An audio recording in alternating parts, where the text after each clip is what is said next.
All right, Reggie, James. As always, good to have you guys back. To the people tuning in, we appreciate you guys following us on YouTube, following the podcast on Spotify, Apple Podcasts, iHeart, wherever you get your podcasts. But Reggie, James, anything you guys want to get into before we start off with today's questions? No, I just want you to mention the name of the podcast.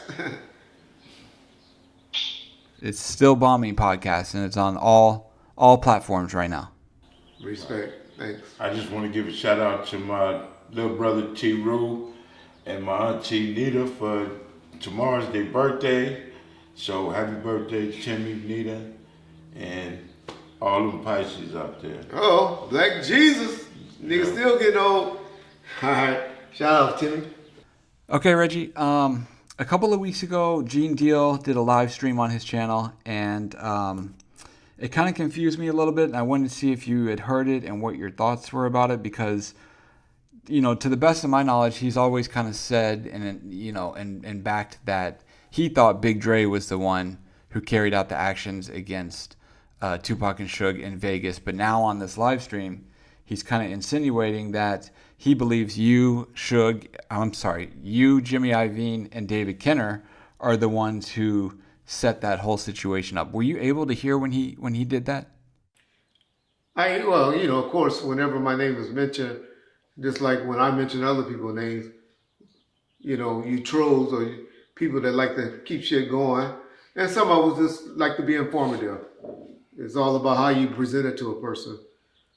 They sent it to me because I don't watch Gene Deal. I didn't know he was back doing live streams. I thought this shit was, over as far as doing that, because I knew he was doing good things with Art the Dialogue channel, at least once a month. And so I got information about it, and of course, I can't listen to that. I skimmed through it, and I heard where the name Reggie Wright was mentioned, and I was kind of shocked because lately I haven't been tapping at Gene. I just said, hey, everybody got an opinion. I thought, once Keefy D came out and pretty much told everybody what happened, and Greg Hayes, that's a dead subject other than to the idiots. But, and so I know 10% of y'all idiots still out there believe that theory and all of that. So, okay, go ahead. Y'all don't understand LA and gang politics. It's obvious. So I'm disappointed that Gene's taking that narrative. But if y'all listen to Gene lately, Gene done ran out of stories. And so he's recycling. And some of y'all say, oh, you do it too. You do it too. No, I do the questions that's asked or that comes up and I respond to because I try to clear stuff out. I can do this. Me and Hassan Campbell is probably the only people that does daily interviews and still get a decent, I don't get his numbers, but decent amount of views, But me and John, we just about coming up, I think it's March the 25th, March or something like that, coming up on our 1-year anniversary of being in front of a camera. Y'all know we used to do live streams. I did stuff with James on live streams at Gangster Chronicles. But we've been doing this now for a year, y'all. A year straight, daily. We probably missed out of 365 days 15 times where we did flashbacks. When y'all see the name FB, that's me, flashbacks, y'all. So y'all stop saying we're recycling and doing that we do that because we try to put content up daily for people because we get new viewers. Some of y'all come back, some of y'all miss them. And so we throw that back up so y'all can catch up what we think are pertinent information. But I'm saying all that just to say that money was good for Gene when he was talking that anti-Reggie stuff. And unfortunately, Reggie and that shooting and that bull crap gets views. And so that's why he got off of the Big Dre scenario. And now he's putting it back on Reggie Jimmy Iovine, and David Kenner, I believe. Oh my God. So is you saying he's saying this just to get the views and Got to be. How can you believe it? Keith D done told y'all that. Everybody you interview, every channel or every gang member, reputable gang member from Spice One to Big Gov, I'm just naming people that's recently, and they all tell you, Keith D, Keith D tell you. I asked you, you will say, well, that makes sense. None of us know for sure, but I would bet my life on it, my kids' life. I'm that confident that I would bet, just like DNA, that that's what the scenario that happened. Now, the thing between Orlando and whether it was Big Dre, y'all say because some people say in the comments, and I don't know, it was because a big black arm sucked in the Big Dre was the one in the car too, right? He was in the back seat. He was on that side of the car, the driver's side. It makes sense for it to be Big Dre because he was on the driver's side. But let me just tell you why. That it makes sense to a normal person. I don't believe it either. I believe it was Orlando. But you're sitting on the driver's side of a car and you shoot from the driver's side of the car. Most times when most dudes did drive-by, it was planned to come out on the passenger side of a vehicle. Have you ever been in the drive-by? I have seen them. I probably done witnessed more than you have done. I got awards in there right now from catching motherfuckers in the act of doing drive-bys on 4 or 5 different occasions. I did more than 4 or 5 drive-bys. I'm saying that I witnessed. Okay, this is what I'm saying. This is what I'm saying. But wait a minute, you up here telling me that most of the time shootings that happen in a drive-by, they come from the passenger side of a vehicle? It comes from the passenger side. But it can come from the back seat also. I agree. But the way all 4 sides. But the way the Keefy D, that situation, let me just tell you the scenes. T, driver allegedly, according to Keefy D, T-Bone, the driver. Keefy D, front seat passenger, Big Dre behind the driver, and Orlando in there. Who knows who had the gun initially? They pull up because now they spotted them. Busters of you pull up alongside of them, and now they're on one side of the car, the driver's side. And so Orlando or Keefy passed the gun to Big Dre. Big Dre go, no, I don't want no part of this shit. I don't want this. Orlando say, nigga, fuck it. Reach across Big Dre and fires the shots. So possible. That's what Keefy said. I believe that. Okay. That's my belief. Now, if we going off of what Keefy D said, that could be as accurate as hell because I've seen it happen before. Right. Just because you got 4 gang members in the car, all of them ain't gang bangers. All of them ain't cut to pull the trigger. Correct. Orlando was with the business, which everybody knew. So he like, fuck that. And all you doing is leaning back and he bam. Now, would there have been something else after that? All I see is a nigga getting disciplined after just punking out like that. Keefy D called him a name in the video when he talks about him. Said that nigga punked out, so that you show that's animosity right there. Okay. Orlando apparently didn't have no hard feelings towards Big Dre. I don't think Orlando, they were boys. Speaking too much on it. He was with it. He wasn't putting it out there like that. But after the fact, now the story is told by Keefy D, right? Yeah. So now people would say, let me just cut right there. People would say some people would say because Orlando was dead. That's why he's saying that. Because they don't know. Big Dre was dead too. But, the new narrative that people want to put out, because all these people don't want to educate and read, they just want to comment, will say because the only one was dead, was O.A.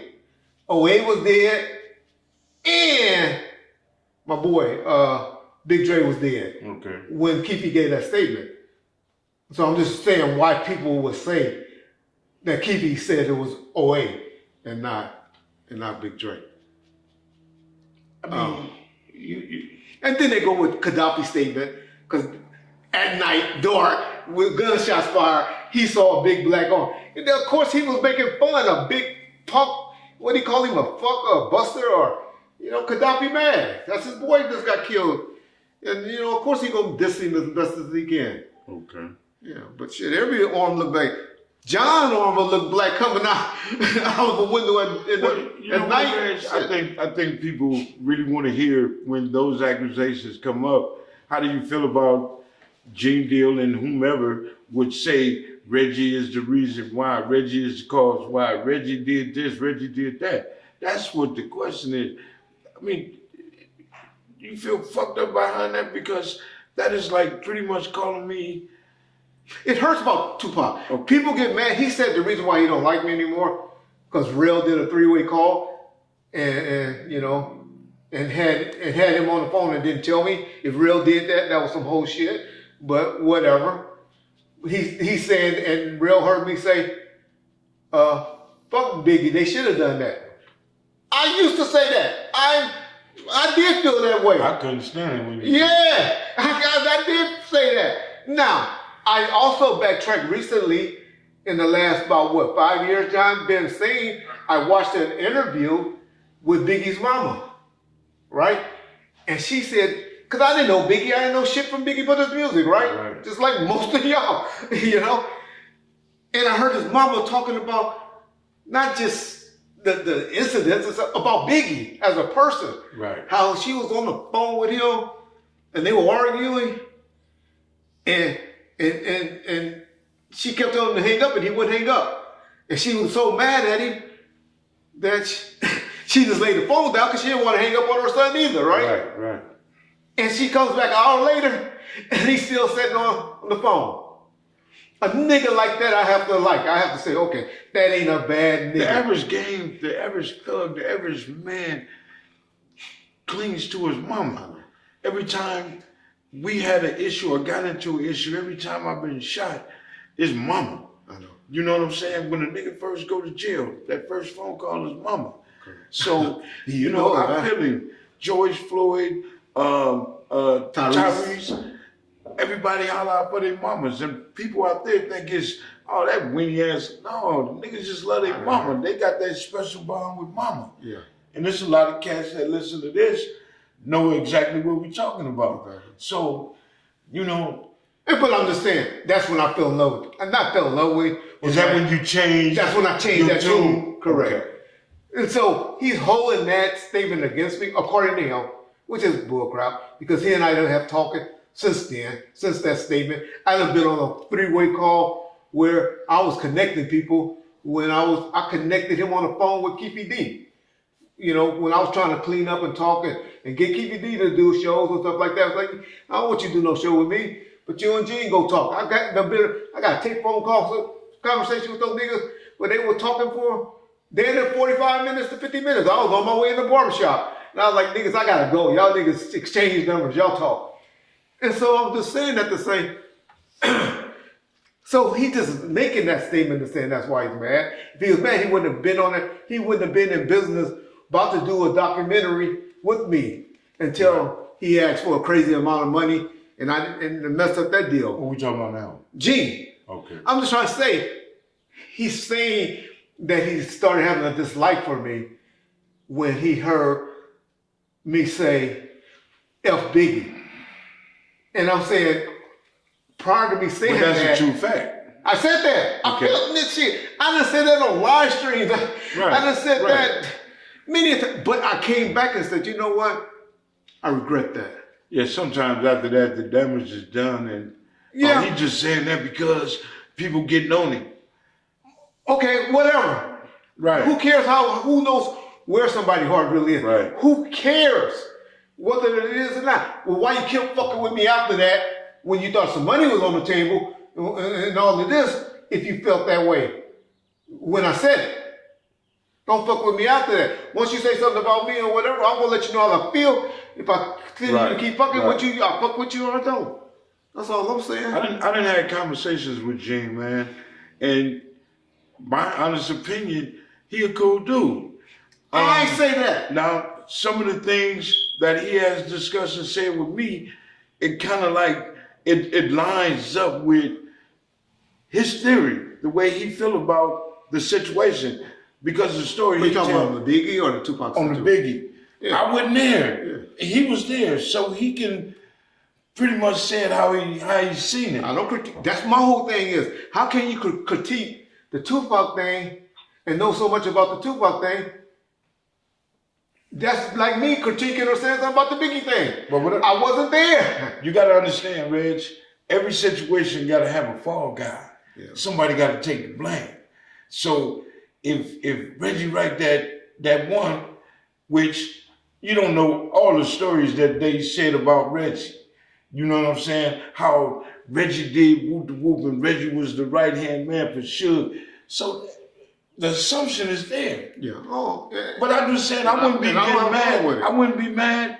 But Reggie is Reggie and Reggie attacked. Don't one day say this and then the next day come up and say this. Stand on one thing. You can't switch swap. What type of dude do you when you change the story? You know, if some new evidence or something come up. Reggie just said you changed your story, homeboy. On how I feel. Yeah, about Biggie. But he's felt that way, came off that way, and now he's back on that way. I just want to know what's the truth. Right. What's the truth? Do you believe it was Reggie, David Kenner, and Little Hal did? I mean, there's so many bullshit stories. There's a lot of people on the outside looking in. David Kenner did not get down like that whatsoever.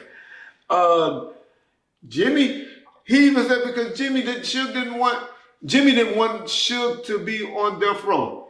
If Jimmy didn't want Suge on death row, he would have not gave the budget for any of Tupac stuff to come out, or he would have made something happen. Right. You know, now they're trying to say somebody, because they heard Nate Dogg got $200,000 paid on child support, which he appeared on a lot of his songs. And so that's why it was billed to his budget, because he appeared on about 4 songs for Tupac. And that's how he was paid. Nate Dogg didn't have an album. So that's how books was done. Right. You know, you do something Reggie. for me. Go ahead. That's just such shit. Let me ask something. And I never thought about this until recently. Is it possible that money was billed to Nate Dogg's child support because maybe his wages were garnished, or no? That as well. I'm just saying that was a way for Death Row to give him that type of money. If you ain't got an album out, how you gonna generate $200,000 unless they didn't charge for side appearances, appearing in videos, and all of that? I mean, that's the one thing I always say Suge messed up on. The royalty department. He didn't actually show niggas what they were supposed to do, or, you know, he would just give you money. Right. He would put a Band-Aid on a situation. Hey, Suge, I need, okay. Hey, Suge, I need. I'd have been cold as a motherfucker with the money. Yeah, he was just, it wasn't that he was doing that, he just didn't know it, he didn't have it. But if everybody really sat down and analyzed and figure out all the monies that they were given versus what they would have earned, everybody's unrecouped.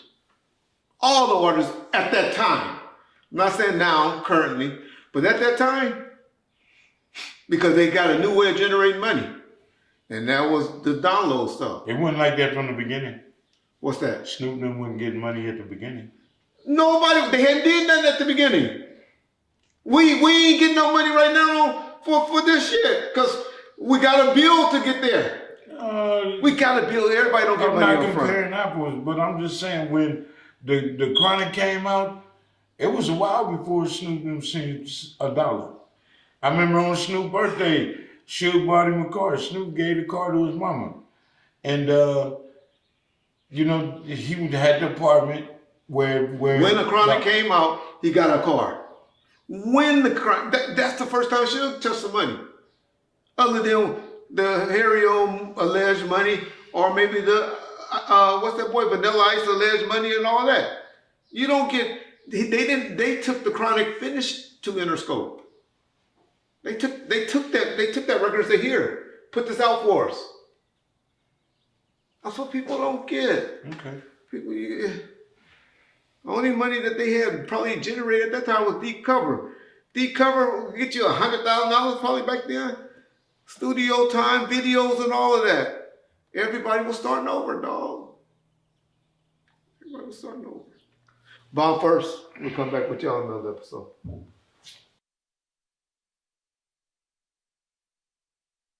That's okay. Okay. So, I don't know how long we'll continue to talk about this, but I just want to see, and because people are going to ask in the comments if there's been any sort of interaction between Norm and James.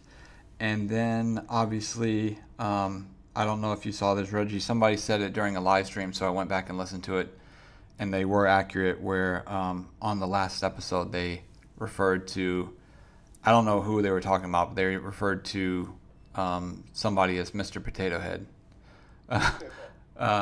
Norm did. Norm said that. Which in the context was, I don't want to talk about Mr. Potato Head because all that does is help their views. Oh, he talking about James then. No, he talking about me.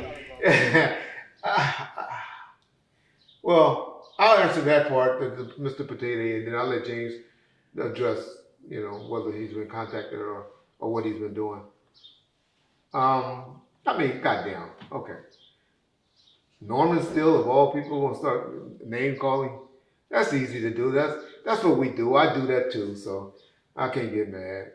I mean, if I really look like Mr. Potato Head, go ask your woman. Go ask your mama if you're too young. How that nigga right there look. Ask him. Look at him. Look at that good shot. I say, that nigga look. Bet you 90% of your mamas or sisters or daughters or women. They just laugh. They ain't gonna tell you, but they'll get with this nigga. If I could, I ain't never had a problem with that. And then put up a picture of him and say, would you get with this ashy, knuckle, dirty, mixed max wear, Herman the Monster looking motherfucker? And see what they say about him. Enough said on that. That's all I'm gonna say. And the comment as far as helping them get views, nigga, please. Nigga, please. Just look at your YouTube channel numbers, dog. Look at them. Look at them, dog. All right. I ain't gonna say nothing else on that. Okay, me and Norm haven't talked. I don't wish to talk to him. I've had a couple people call me, say he contacted them, talking to them, trying to change the narrative of our situation. Our situation is the nigga just stopped talking and he just want the Gangster Chronicles for himself, which I said many times. Man, Gangster Chronicles don't define me. You can have that shit. I don't give a fuck. But you're not taking it from me. You're not taking it from me. I don't care who designed the name, came up with the name. I don't give a fuck what colors y'all put into Gangster Chronicles. I wasn't worried about none of that. That was not one of my worries. Other than that, man, I'm not gonna sit here and call that dude names. At one point I was looking for a phone call. Now I'm gonna let everything else do it for itself, and we'll see what happens. Other than that, I ain't got no ill will. I don't. Rewind. I've learned the lesson dealing with Norman Steele. They come in all different packages, man. We choose to befriend people, and you think that people have you in their best interest, which I thought, not knowing this business. I mean, I didn't know him from shit until Reggie called me with him on the phone. And at times I regret the fact that Reggie ever made that phone call with me. But Gangster Chronicles helped me big time, especially with my grandson. You know what I'm saying? And to do some of the things I did with my grandson. It's just me and him. And other than that, yeah, I'm good. And the reason why he's probably upset, and because he's getting the letters. I'm telling y'all, I saw it, John saw it, and other people out there have saw it. James does have a agreement with him as 50-50 partnership with everything in Gangster Chronicles.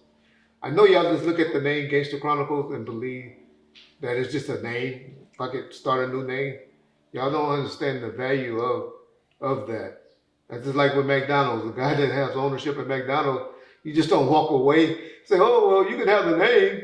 Yeah, you may have the name, but look at all those stores and all of that money that's being generated out there because of that brand. You have to be compensated. Not only that, from day one, I never missed. I was never 5 minutes late. From day one, wherever we taped, I got in my car and went. Got there. And the first, it wasn't no money, it wasn't no nothing. Yeah. From day one, I said, everybody that work with Gangster Chronicles get paid. And I know he over there, and we ain't gonna worry about him. Everybody gets some money. Let's split it 5 ways, however we do it. From day one, I stayed down with old boy. Yeah. You know what I'm saying? I had him. You know what I'm saying? I didn't let him down. Yeah. You know what I'm saying? I was there. So to turn your back on me and just walk away with no conversation, no nothing, Yeah. man, you got me. Yeah. Anyway. And then just to, because I read comments, and so I know a lot of y'all thinking, well, because of the allegations that James is like, that's not none of y'all business. We'll deal with that. I'm gonna deal with that. The allegations that's out there regarding FG, why, if that's why he's trying to say that hurted the brand, a year and a half later, you're gonna make that decision right when it's time to be paid for the 3rd season? That's what it sounds like. That's all it's about. That's what it sounds about. And so that's just a cop-out. That's a bullshit. But even if that though, Reg, even if he wanted to walk away from that situation, I'd have been cool a year and a half ago. When that shit first came out, James, I don't want to fuck with you. I don't, deal with rats. I don't deal with niggas snitching. I don't deal. Well, that ain't true because he admitted in the interview that he had heard something, rumblings about it, but he didn't give a fuck. Yeah, this is before. This is. I'll when be honest. Me and started. him talked about it. He said, Reggie, I told him, I said, I ain't never heard it. I don't know what you're talking about. I said, but I have heard it before. He said, Reggie, I'm not getting in no car to do no drive-bys or go rob nothing with James. So what the fuck I care anyway? But now he want to change up. Our podcast is solely with Black Effect. Whole different listeners, whole different everything. If we was on some gangster shit, then Gangster Chronicles would have been done a long time ago. And one thing I do regret is just being as humble as I was. With him. Yeah, with him. So if I'd have known this, my honest opinion, I'd have been Mob James Suge Knight all over again. I swear to God, I wouldn't have been as humble and cordial as I was with this brother. So it did bother me at one point, but the way I am now and the way I feel, man, I'm not gonna let nobody, no man, no woman interfere with where I'm at today. I have fought with my demons about it. I have sat back. I have talked to Lee, Stan, everybody, and everybody say the same thing. Lionel, you in a better place. Yeah. Don't go back. You know what I'm saying? Yeah. And they right. Yeah. Man, I'm not changing up for nobody. So, like I said, Gangster Chronicles don't define me. Yeah. There's other ways, other methods, and I'm gonna get it. Exactly. You know what I'm saying? And I'm cool. And trust me, James already knew what he was dealing with. Cause James seen that nigga down there piss on himself. I don't hear that shit. Pissed on himself. I don't. How BJ? Tell him about it, BJ. Did you check the nigga and see if he had pissed on himself after that encounter, BJ? I don't remember that. Stop lying. I thought you keep it 100. Huh? Peace bomb first.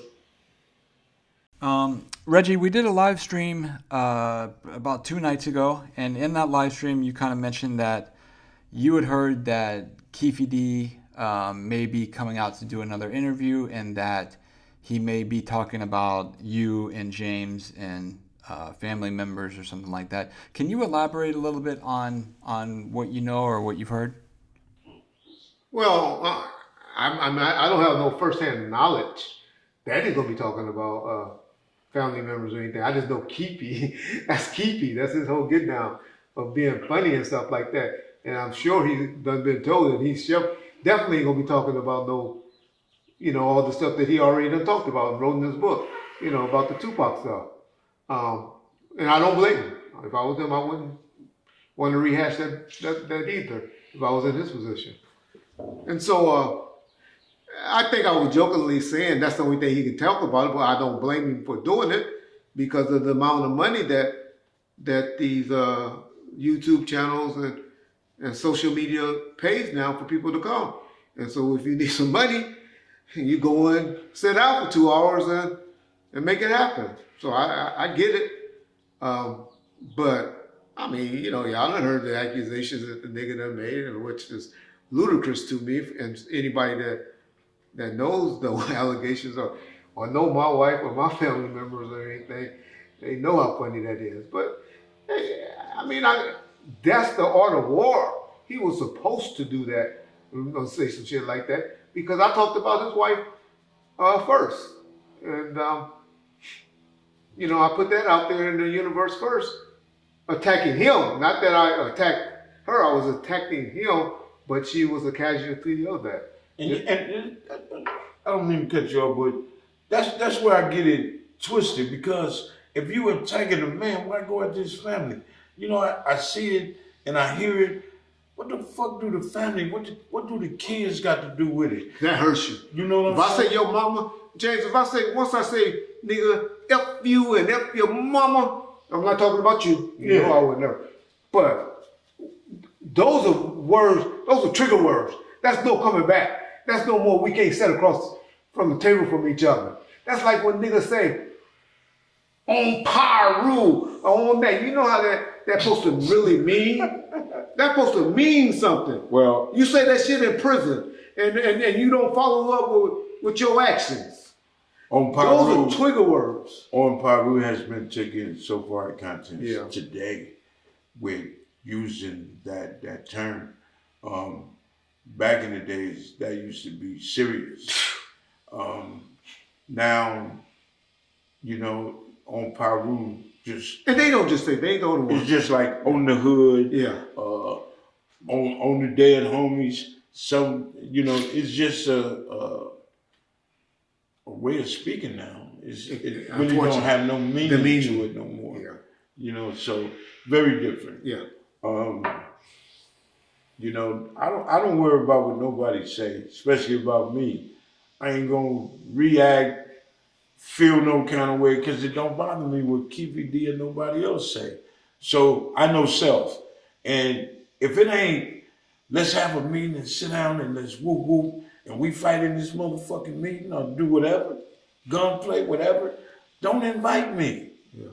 I don't want to sit down and have coffee and donuts and talk to you on no motherfucking about my kids, my wife, none of that shit. I don't want to hear that shit. Whenever I say that to somebody, I'm triggering them. I'll talk about your mama, I'm gonna talk about your kids, or I'm gonna talk about that. That means, nigga, fuck you, ain't no coming back, nigga, what's up? Okay, I know it. When I'm rolling around in my wheelchair or whatever, I better be on lookout. Hey, y'all see what y'all want? That's rich. That's what that means. Well, I mean, I got too many things going on in my life today that my family, this is the first time that I really understand my family. I done lost so many. My aunties, I got one auntie left. Still got my uncles, but a lot of friends. My daughter's done ran the street, chose not to come home and do the right thing. But, me as a father, I had her back. Come on. She had her own. We had no conversation. You know what I'm saying? And, and this will be another story. Parents cannot be best friends with their kids. Yeah. And I try my best not to be best friends. I just had this conversation with Lionel because he calling me bro, homie. Where you get them words from? You talk to people though. Well, yeah, and what they see on YouTube and all this other shit. Yeah. So I had to explain to him, Papa ain't your best friend. Papa ain't your partner. Yeah. I ain't your bro. Yeah. Call me Papa or Grandpa. Yeah. And like what I'm saying with my daughter, you know, her mother chose to befriend her, opposed to be her mother. You know what I'm saying? And you can't do both hanging together. You can't do both getting high together. You can't do both drinking together. And this is where the identities clashed. Yeah. You can't be Gangsta Pam or Pam Yates from Southside, and you can't be Mocha from Southside, and then we gotta figure out who the baddest or whatever.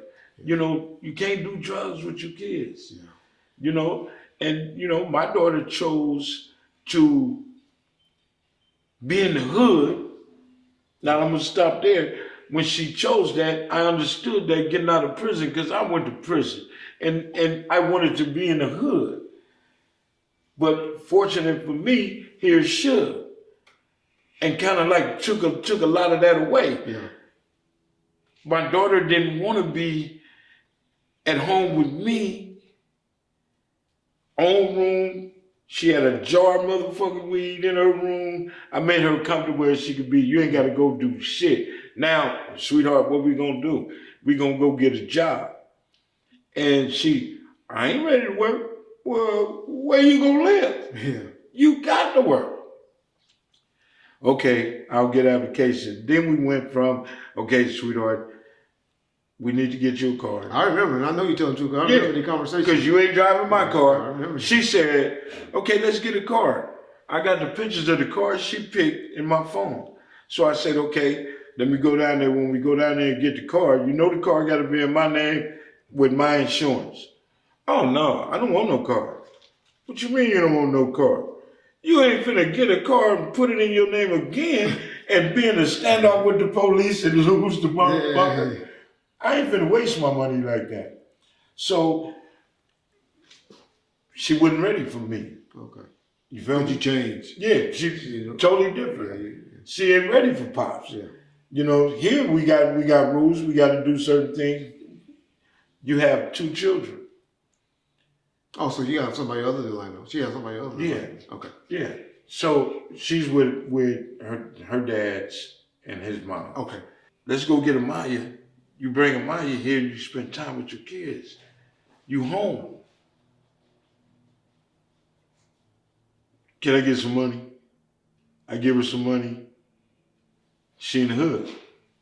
So it wasn't nothing I could do. I can only be your father. I'm not finna go chase after you. You're a grown-ass woman with 2 children. If you don't see, fuck all that. And I did it in prison too. Oh, when I come home, I'm gonna be like this. Oh, I'm going to church as soon as I get out. As soon as I get out, I don't see nothing. I might as well burn the letters that I wrote. Yeah.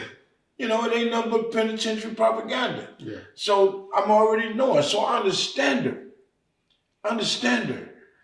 But her mama mentality is totally different from mine. Her mama just did 8 and something. Oh, okay. In prison. Okay. You know what I'm saying? When Pam did she did 7 off of 9 or something like that. I had my daughter the whole time.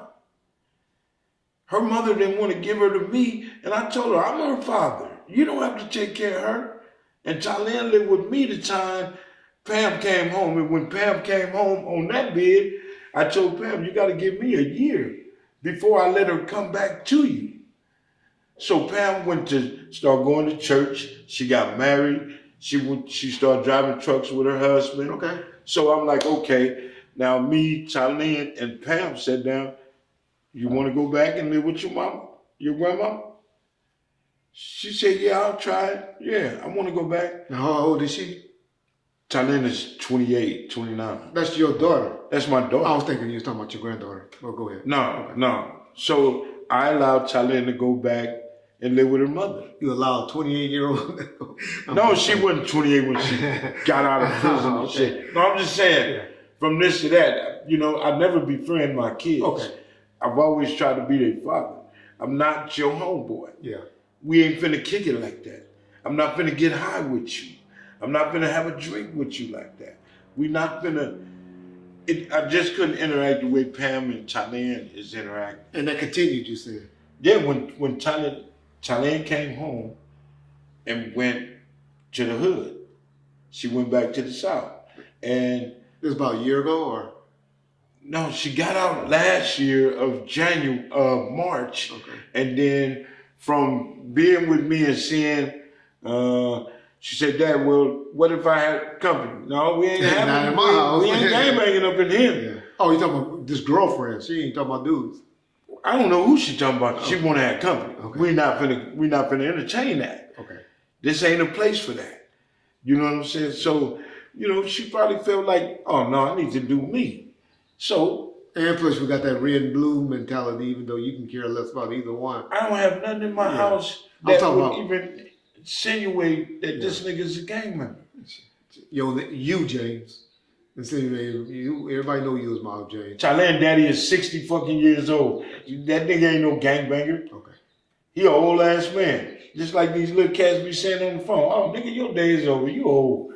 You goddamn right. And I don't plan on going back. But Hope you make it there. right. So my whole get down was, all right, go on and do you. Find you. Okay. The only thing that I was really worried about was this seed right here. Lionel. That's all I'm worried about. Yeah. You do you. I'm gonna take care of this here. I got this. Okay. So that was my job right there. So, you want to get out and we all go out and make mistakes again. So her and mama got into it one day from I heard through conversation. And we talking what? 5 months, 6 months? No, we talking about maybe 4 months, 3 months ago. Okay. I started getting phone calls. Thailand and Pam got into it. Apparently, Thailand stabbed her mama. Oh. Yeah. Yeah. Oh. So I'm like, what? Oh, so she back in jail then? Yeah. I didn't want to say, she didn't go right to jail. I didn't want to say that's what Pam should have got. No. No, I didn't want to say that. But I told You Pam. understood though. I understood exactly what's happening. They both clashed. So, but y'all out here doing drugs together. Y'all out here on some bullshit in the stoves together. Yeah. You don't. It's too many people out here committing crimes with their kids, murder, robbery, shoplifting, all kind of shit. Come on, man. You don't want to do this with your kids. That's a no-no. So this is what Pam is hanging with her daughter. And it happened on every levels, though.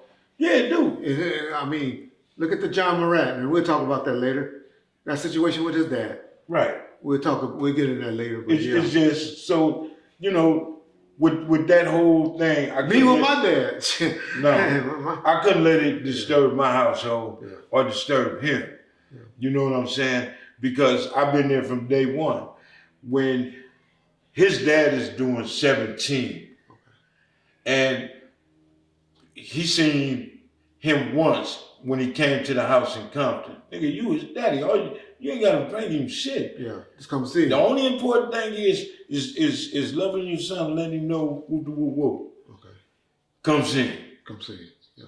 He left the house and went and committed a robbery to go buy him some toys. Really? Yeah, and then I told him no. So when he went to jail, he got his time, and I went and got Lionel a phone. Yeah. And I told his dad, moms, here go the number. If he ever want to talk to his son, because that's important, he got a phone. So his dad was calling him on a regular. Yeah. On a regular. And I paid that phone bill so he can have that contact with his dad, his sister, and whomever. Yeah. Now my baby back in jail. So I know Pam ain't finna go to court. Okay. Pam said she ain't gonna go to court, whatever. Yeah. But if the state pick it up, she might get a few years. If not, she just gonna get the violation. Hopefully she get the violation. And I'm not saying fuck my daughter, because when my daughter come home and she gonna say, Dad, I got it, come on. In my experience, I learned sometimes it's a better place for them to be out there than to be out there wilding out. You would think Yeah. all the conversations I have with my daughter on dudes and everything else, that she would listen. But what I found out is, and I got 2 sons that's college kids. My daughter is just that gangster. Yeah. And all the conversations I had with her, Talene used to sit in the Cadillac with me and roll through the hood, and she used to just sit there and be chilling. Yeah. So she know. She know. And I'm telling her, you don't want no nigga like your daddy. Yeah. You don't want no niggas like your uncles. But maybe that's what she idolized. Maybe that's why she wanted that, because she liked that, because you were her first love.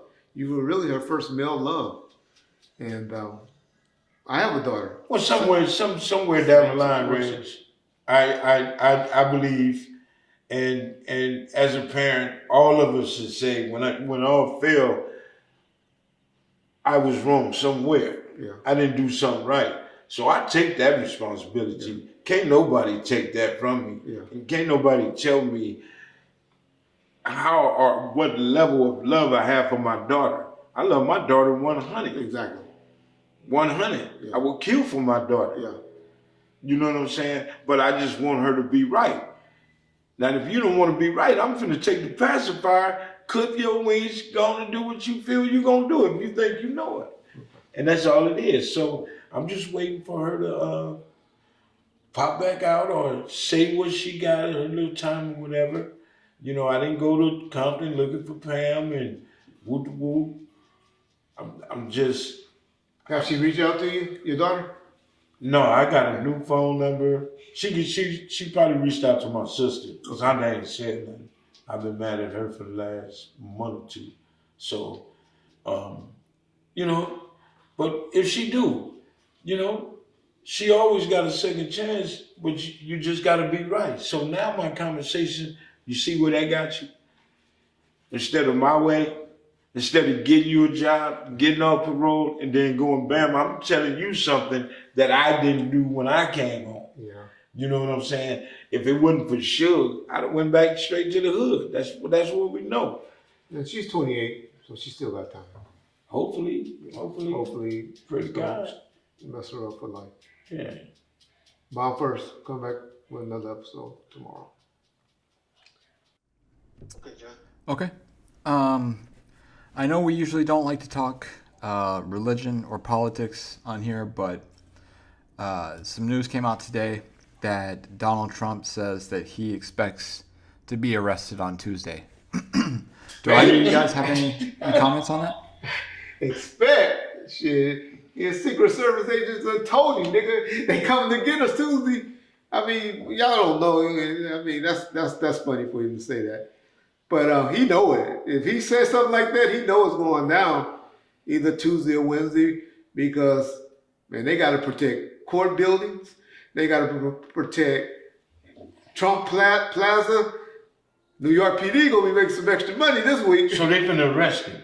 Yeah, he'd be in and out. I mean, okay, it's some bullshit. I hate that politicians and politics go like this. They're going to arrest him for... he allegedly gave a bitch $130,000, $120,000, I forget the amount. The shut up, be quiet. Stormy Daniels, to say we wasn't fucking. And so, I mean, I hate, you go and embarrass a sitting president. I mean, I'm not no Republican, and I'm sure... They embarrass you. I'm sure not no Donald Trump fan at all. Okay. But $120,000... because you didn't pay taxes on it to a president. That's a little extreme for me. But they're going to eventually get, Joe Biden better definitely win, because if not, his son will be picked up in 2025. Whose son? Donald Trump? No, Biden's. Because they investigated his son for getting $3 million from a China company. Well, and so they playing this politics, this BS. But it's still all about money, man. Money is the root of all evil, and not only politicians, bottom cut, low cut ass motherfuckers do it too. Everybody about the money. The music business and everybody is about money. They'll cut you out to get a bigger piece of the pie instead of being straight business. Yeah. Bullshit. So they lock him up, man. He ain't gonna be able to run for president, right? Well, that's the get down. They don't want him to run. And most of the Republicans don't want him to run. But he got a fan base. You know, all the motherfuckers riding around with the trucks and the flag hanging out and all of that, and all these little broke motherfuckers in the South. Saying, you know, he got that fan base. I don't think he would win if he was able to run. He got a fan base. I don't give a fuck. And so they don't want that to happen. Mainly the Republicans that are, you know, that are not bad people. You know, that just want politics to go back to normal politics. Donald Trump fan base, even the people that follow him in politics, they are just different people. And I don't give a fuck about who the president is. To me, it don't seem like that affect us. In no kind of way. I think we need to keep voting and voting what's happening in our community. I just don't want to see a January 6th again. I don't want to. That January 6th shit, that's bad. He ain't went to jail for that. Yeah, I know. But that's what he's calling for. And I hope we don't wake up on March the 21st, March 22nd, or didn't wake up. I don't know when John gonna put this episode out. Or didn't wake up and we had another repeat of January the 6th. Luckily, I didn't see it. I was laying up. I was asleep, y'all. I was laying up on a ventilator. But I woke up and heard about it. But I just believe he's, you know, Putin is also wanted. He's wanted by the international law. They know they should want for him. But I hope, man, what days are we living in? That's some Idi Amin. You're living in the days of revelations. Yeah. Days of revelation. Anybody got a Bible, go all the way to the back and look. Yeah. Read it. Revelations is a scary part of the Bible for those of y'all don't know. Yeah. Revelations have you freaked out. Yeah. For people that read the Bible and know anything about the Bible, the Revelation, the book of Revelations is, whew. But, yeah, we heard about it, John. I just hope everybody be smart.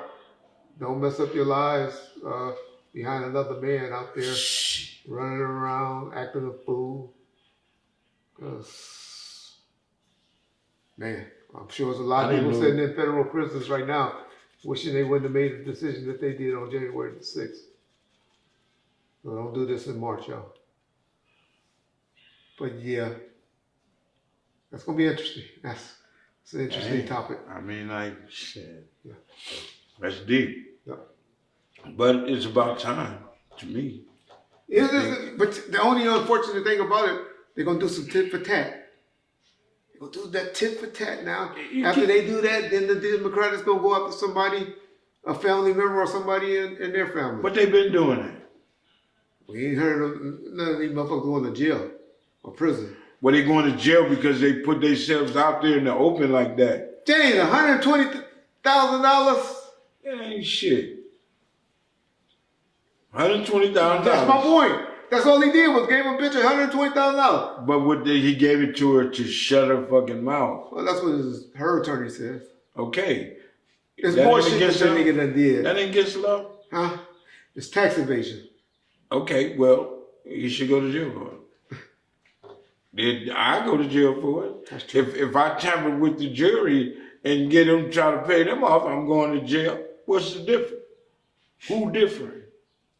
You want a bear sitting president like that? Well, he's not a sitting president, but Donald Trump has embarrassed himself many times. I agree. But then, on the other hand, Donald Trump had just showed America what the shit really is. He's straight gangster for real. Well, that's why I used to like Bush. And I done named two presidents. Bush ain't had nothing. I like, because Bush did what he said he gonna do. Bush did some shit that I would have did. So, okay, You put a threat on my daddy? You threatened my daddy? When I get in office, I'm going to create a reason to go invade your country, kill you, your sons, and everybody else. And he went and got, what is it, Hassan Hussein?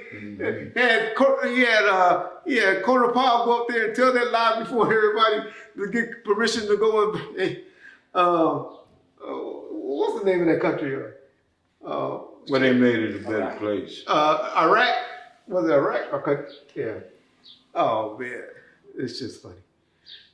But Bush was a fool. But Bush was a drunk. I remember Bush used to be fucked up. The Republicans was a motherfucker. But yeah. Okay. James, you usually talk about how in business and in friendship you kind of got burned in the neighborhood, and then you moved on to the motorcycle gang, and things didn't work out there. But for people that don't know, like myself, can you tell us the story about how you got into the motorcycle club and how all that went down? Yeah. I was supposed to be in the motorcycle club at 18 and was able to walk away and just, my pops was a rising sun, and my other daddy was a chosen few. So I've always been going back and forth to both of those clubs. So, but I was gangbanging at the time. I wasn't finna ride no motorcycle and be all that shit. I didn't see it. But I used to ride the bikes, and I think this was 05, 04. I started going hanging up at Chosen Few with my pops Too Sweet. He was a member of Chosen Few for 34 years. Too Sweet. Yeah. So just hanging out there and just seeing how, those guys were, it was Bloods and Crips there, and how they were like brothers. So I looked at the brotherhood and how Pops and them did their thing, went on the camping trips. So 06, I said, fuck it. Let me get a motorcycle. So my girl at the time, Terry, was like, fuck it, let's get a motorcycle. So I was on 108th and Broadway in LA. Went and bought a brand new Road King, and I was kicking it. But I'm living in Vegas, so what I did was went to the chapter in Vegas that they had in Vegas, which was only 3 members. Our president, G-Man, was, pretty much laid back. They made changes. I became the president. Now we went from 3, 4 to 15, 16 members. And it was real cool. When I became president, my job, I made sure all my people was good. We got some girls, LOTCs. At the most we had is 16, 15 girls. My wife at the time, she was LOTC. I met her through the club, and it was just on the cracking. So I dedicated everything to the motorcycle set, to ride my bike and get my brothers to ride their motorcycles and go to different places. With that, I done seen some places I've never been to. St. Louis, I've been to Denver, Washington. I've been all over the fucking place and dealing with different people. So the motorcycle life became my life. And I brought that somewhat gangbanging mentality to it, or just I brought my James and my standards, my rules to it, and ran Las Vegas. And we was good. When the politic bullshit came in, some of my guys didn't want to ride no motorcycle. That's when I decided that before I hurt one of you motherfuckers, let me quit So I stepped down as president and walked away and just decided to do my own thing. Yeah. What's the difference, The difference between what? in your opinion, the loyalty or what did you like definitely. between game banging and motorcycle club? No, well, the thing about it is you got Bloods and Crips in there. Okay. You got Crips from all different neighborhoods in there. You got Bloods from everywhere in there, and we didn't look at that. We didn't look at people too, right? Huh? Yeah. And man, you got doctors, Yeah. you got lawyers. Man, we got cats in the club that's carpenters. I mean, you didn't have to go out and get shit done if you wanted your patio fixed up or wanted a patio, whatever. A brother knew. Your club brothers coming over there drinking beer and sitting there shooting shit, doing it, laying your floor, just doing tile, remodeling your bathroom. So it had its perks, but I mean the loyalty was a motherfucker. If the loyalty, I still got my ride or die brothers right now today that I don't give a fuck if it's 4 or 5 in the morning, they coming. You know what I'm saying, man? I need you here. All right, I'm on my way, and they don't have to say shit. Which one do you consider more loyal, the motorcycle guys or your gang members?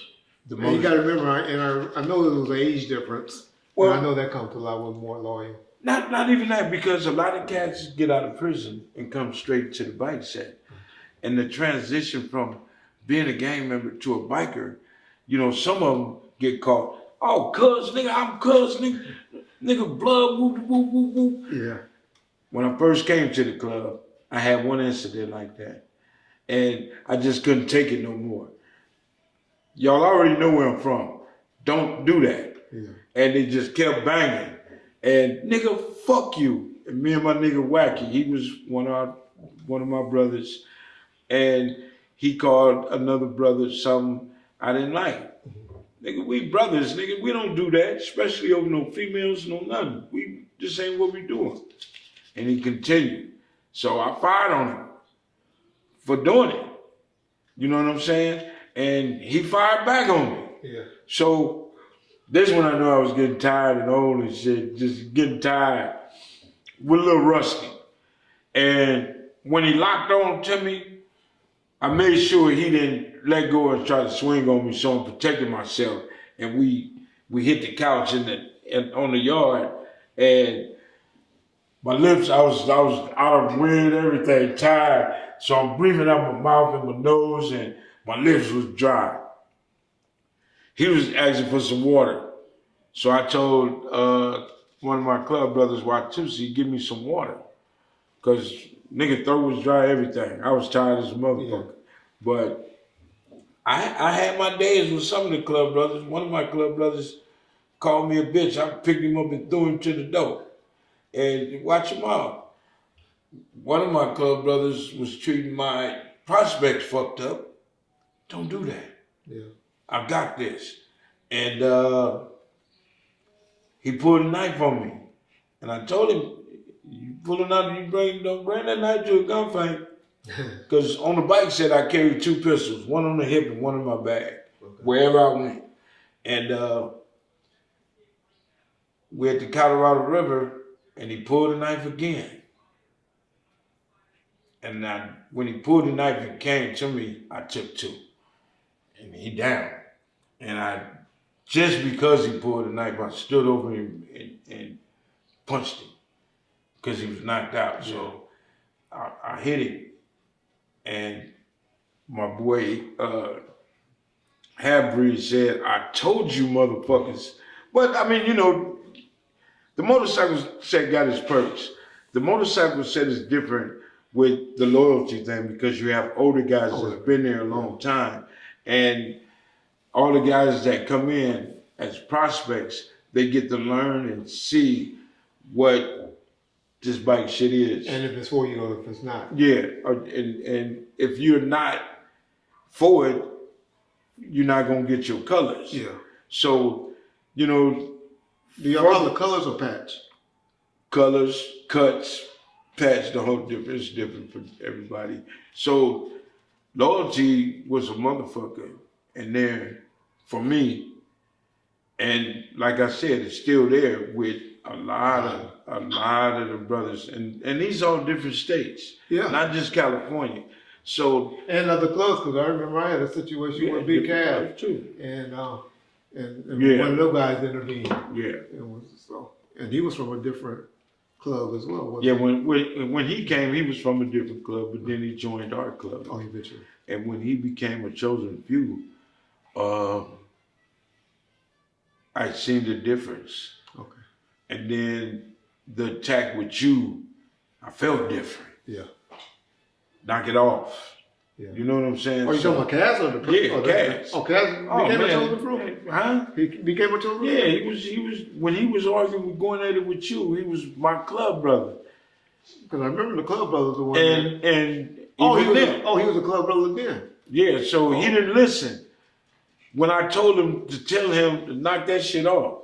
And then I had to go through his president telling the bam. Well, he at the end of the day, he wound up could never be a chosen few again. And a little of that had something to do with it. Yeah. But yeah, it's way different than being in the hood. Yeah. Way different. You gotta trust those cats, especially when you're riding the motorcycles side by side and you hitting them curves. Some cats didn't make it. I done seen motherfuckers hit the wall. You gotta learn how to ride with your brother. We done had incidents with pistols.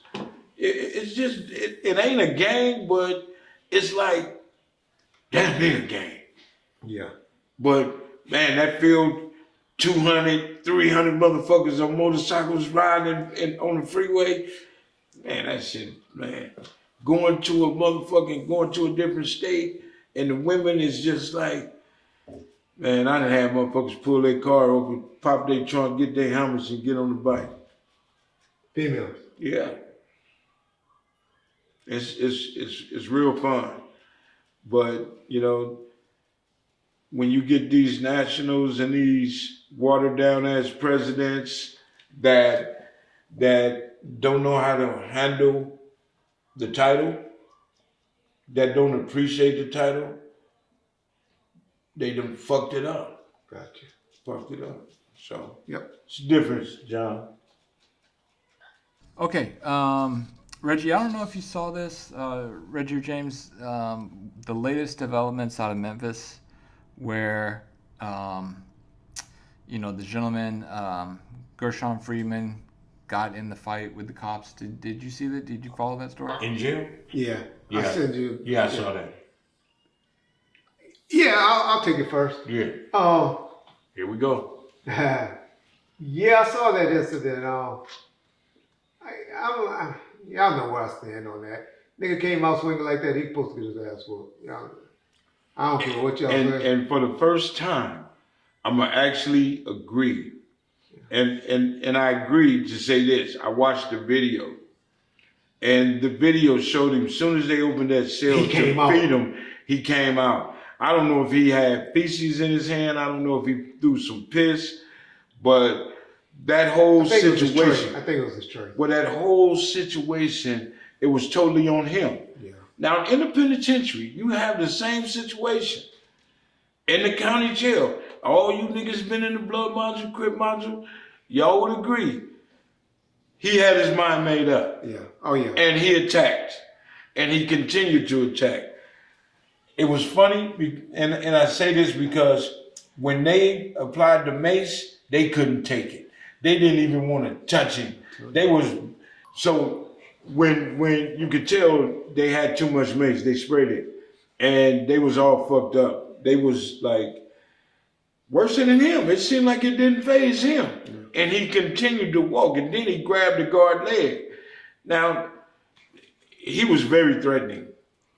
Yeah. Now, they could have did him way worse than I said. That you saw. Yeah. No. Well, the cameras don't lie, bro. I don't know. I'm saying that you saw in the past. They did. That I've seen. Yeah, exactly. Yeah. So, I mean, he could have really like they could have really been worse than what it was. Yeah. So I can't say nothing about it because what he did created that situation. It's totally different from all the other situations that I've seen. Totally different. Okay. So I can't blame you on that one. You know, I'm like Stephen A. Smith. I really don't have an opinion either way on anything. I just take the opposite because I like to be. We bomb first, and they first take, right? I'm gonna take the other side then. He has psychological issues, they said. Okay. That's what the family coming out with now. Okay. And they said the reason why he's butt naked is why? Because he's on suicidal. He's in like a special unit that where it's people that have issues going on and that they suicidal. So in law enforcement, if you know this dude is crazy and suicidal, why did you approach like that with just two people to give him food? If he's in a war like that where you done took his clothes from him, got him butt naked, and doing him like and did him, you know, and it had to come to that. There's better ways that you can slide that tray to him and all of that. And That's what I thought they had the lid for on the doors. Exactly. But they opened the cage where he rushed it. Yeah. So that's exactly you making my point. Right. If you know you got a person that apparently not too wrapped too tight or whatever, y'all took his clothes from him. Now I know most niggas when they go to jail, you play the dumb card or you really do go crazy. My opinion. And that could have been a reason why he acted like that. If he had mental issues, he couldn't stand being in the cell. Yeah. Everybody know what I'm talking about. Most cats start talking to themselves in the hole. Yeah. Most people just can't be confined like that. So maybe he reacted from that. It could have been all different kind of things. But you're more dangerous suicidal than you are sane. Correct. And what I saw in the video, it could have been worse. You know what I'm saying? Because at the end of the day, and I know all police officers, everyone that I've ever talked to or had us on the car say, I'm protecting myself. I just want to go home at the end of my shift. That's what they teach you. Go home at the end of the shift. So be able to say you going on. Even that, like the women, they weren't prepared for that shit. She was running. She was running. She was backtraveling. So. But it was the mace. It was the shit that was burning their eyes. Yeah. But, and then I said, damn, now I understand where Charleston White get that goddamn mace from. I see where he got it, because that shit had him. I got a big bottle in there. You want? I got a canister, a long one, this long. You want that? Man, I'll spray that shit out. But yeah, I had to hide it because my wife. I said, "Shit, this bitch she might put it on me one day. Oh, I get mad at me." I said, "You know what? Keep it in the box. I don't want that." So the guy died, right? He eventually died. Okay. Now, when they said that he had their knee on his neck, I didn't see him having. I know his knee was in his back. The video is 13 minutes long that they released. And so it's probably an hour worth of video. Well, I didn't see a glitch. And that's the family, and that's Ben Crump. And I saw the police officers had their knee in his back, handcuffing him, and then put the shackles on his ankles, and he was there. But then when I saw they was lifting him up, he was just limp. Yeah. Damn, he died. So that could have been all. I mean, they have to wait for the autopsy to say what. Well, it definitely does, and your heart be racing. Your heart will start racing when you get hyper. That's what people call hyper or hyperventilating and all of that. All of that stuff kicks in. And like you said, the mental issue of him maybe going crazy. The wall started talking to him from being isolated and put in a hole like that. It's a combination of a whole lot. I'm just going back to say, that's why I keep saying, y'all got to comply. You can't win. That wasn't even a situation of complying. It's not. I mean, if it's not mental, then that mean comply. That mean set your ass in a cell and take that train. We got different stories on complying, because you can't comply getting your ass whooped. Well, you cannot comply. You complying by staying in the cell. Getting the fuck beat up. No, but you come rushing me out of a cell. That situation is totally different, man. He ain't complying. He ain't complying with their orders. His mind was set. Now, if he have these issues, his mind is set. He's sitting in a cell, naked. Oh, he was playing. And no, the walls could have told him to attack, or he could have just said, "Fuck them." It's like a cat do it. They are the enemy. Now, once your mind is set on something and it is what it is, you be surprised how motherfuckers come at them goddamn guards in there. You was a goddamn witchcraft. You ain't never been attacked by a jailer? No. You goddamn lie. But what I'm saying is, a lot of things was going through that man's mind. Yeah. And when that man came out, it wasn't no hesitation. When that fucking door opened, he slung out that motherfucker. He was already prepared for whatever happened. Yeah. Now they say, could they control that situation better? How can you when a motherfucker grabbing your leg and hold? I don't know if he was biting him in the ass. I gave you the examples of where the liability gonna come in, or where the family is going to be preaching. Mm-hmm. Y'all knew he was crazy. Well, we didn't know he was crazy. Yeah, I knew he was crazy. Y'all went and took his clothes from him. Why did y'all, then slide the food to him? Why did y'all put him in a cell like that? Why didn't y'all have a supervisor there, cameras? Because now, you in the cell, so nigga, fuck you, Reg. I ain't coming out of that cell. So, now they'll bring a lieutenant. They bring the watch commander, and they have a sergeant there, or at least a sergeant there, and 4 guys suited up in uniform to go in there and get you. But they didn't know that. They didn't. Yeah, I'm just saying. So you take precautions like that. But why you got him butt naked then if you didn't know he was that type of possibility? How you know he was butt naked? When they opened the cell with the other people, he was butt naked. Yeah. But what I'm saying to you is, would they put him? Well, the family said that's why they took the clothes from him. Because the family is already, I saw something with Ben Crump today, right before we started the tape. They take your underwear too? They strip you down. Shit, I done had a nigga hang himself with a motherfucking t-shirt on. They started taking shoestrings. They did something with dudes, they take your shoestrings down if they let you have the shoes. That's why niggas wear slippers. That's something, and we talk about it in the county area. Once you go to the pen, well, it's a lot of... you want to kill yourself at the pen. There's a lot of things that you have to look out. And I heard the mother with the lawyer, and I understand. I'm a black man, and I understand exactly where they coming from. I understand. But if they look at the video, and I'm saying, just keep it 100, what would you do if you was in a situation like that, and the man just darted out of the cell? He's more dangerous with issues than he is a regular inmate. Yeah. So when he came out of there, and there was no stop. It was no lay down after that. Yeah. Because at some point you know what you're doing at the end of the day. Correct. But he didn't stop. And he went from one tier to another. Yeah, he got on the elevator. The escalator. And went up. Yeah. And then the whole attack was him. Yeah. They was out of the way doing this shit, and then when he was down the hall and the man was doing this shit, he grabbed me the fuck you finger. That's letting people know. He grabbed his leg. I don't know if he was biting him in his ass or biting him on the legs and shit. Oh, he was. But come on. Yeah. What do I do? Y'all don't know how long a 13-minute fight is, y'all. That's a long goddamn time. Think of 3 minutes. Boxers who work out daily 3 minutes. Yeah, he's saying how they look. He was tired too, though. Yeah, so I'm just saying 13 minutes. It don't seem long when we just sitting there watching TV or eating or watching something on YouTube.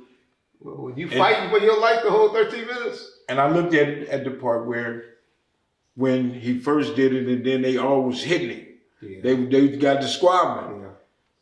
Because they under attack. Yeah, who gonna say they wrong? You didn't see no stomping out. I'm not saying the fight was wrong this time. I mean, I never say it usually. Okay. I'm saying we don't know if the mama was calling up there. Y'all know my son crazy. Yeah, my we son's speculating. Crazy. That's what we do. Yeah, I know. I'm just saying, so we gotta take all that into consideration. Right. Yeah.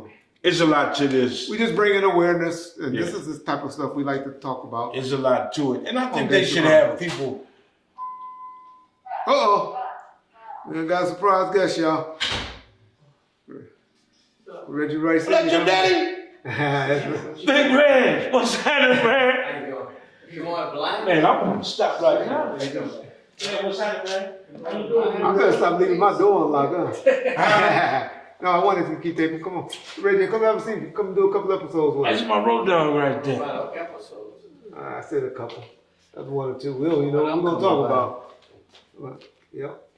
You know, so and then if your pop's seen it, then he can tell you a little more.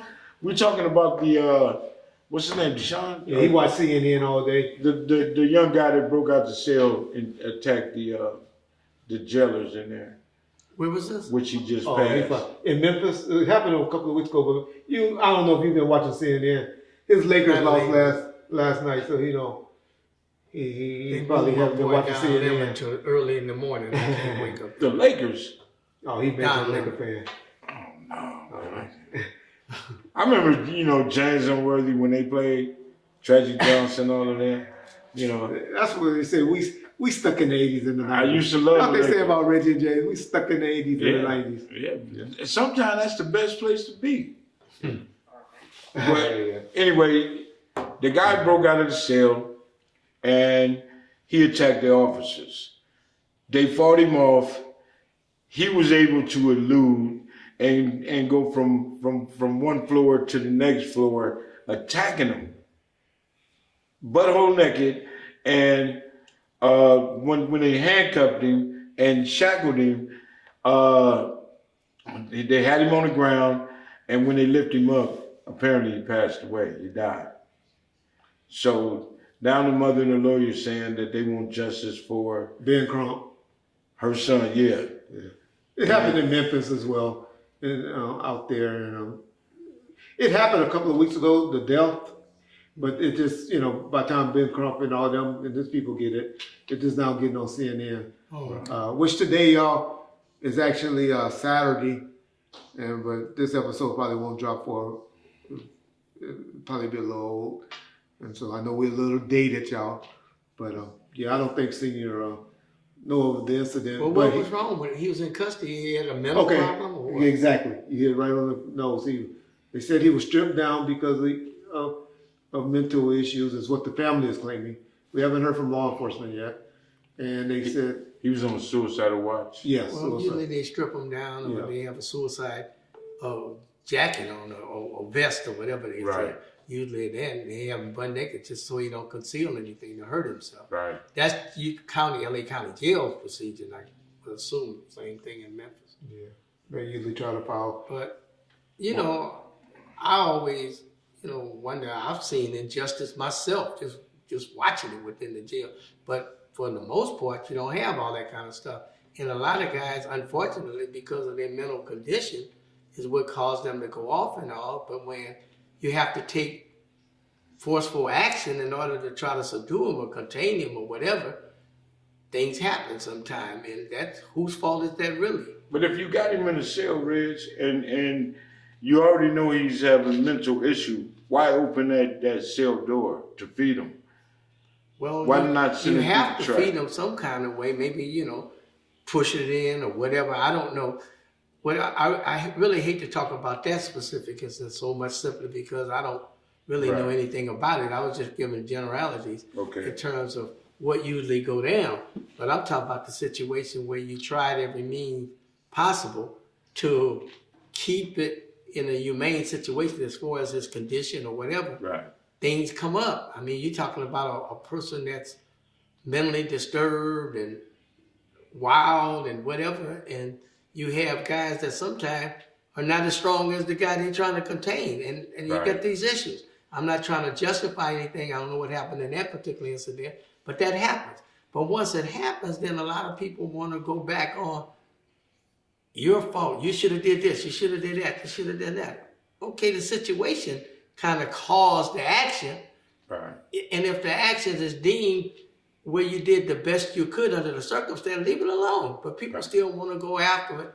Now, I'm not saying in this Memphis case, I don't know the circumstances, but too many times people jump on the after effect, judging it before they get all the facts. Right. And then to just conclude that's the police just choking and beating up somebody. Well, yeah, I've been in situations, assault situations, where the police came out hurt worse than the guys they were trying to stand. I mean, actually guys that lost their careers and stuff behind getting an injury, trying to contain a person like that. So I don't know. But I hate that it happens, but it happens. Right. So the bottom line, y'all, we got to get our psychological evaluations and stuff like that done. If any of y'all know a loved one or something to go to jail, please blow up, have their mama, whatever, blow up the facility and let them know that, hey, Reggie has a mental issue. He's really bipolar. He's this way or he's that way. And maybe you'll save that person's life. Peace bomb first. Well, don't you think they should wear, I know, but I'm just going to say this. Oh, okay. Don't you think they should have some kind of medical bracelet if they are that way? James, would you walk around with a goddamn metal bracelet on? How the hell you going to know crazy the difference people if don't you want to be called crazy. Why not? They It is don't. what it is. I know 4 motherfuckers crazy. And they don't think they're crazy. They need a bracelet on. And Reggie, the main one, comply. But look how he talking now. Pops done walked in the door, y'all, and he telling everybody, you know somebody crazy, help him.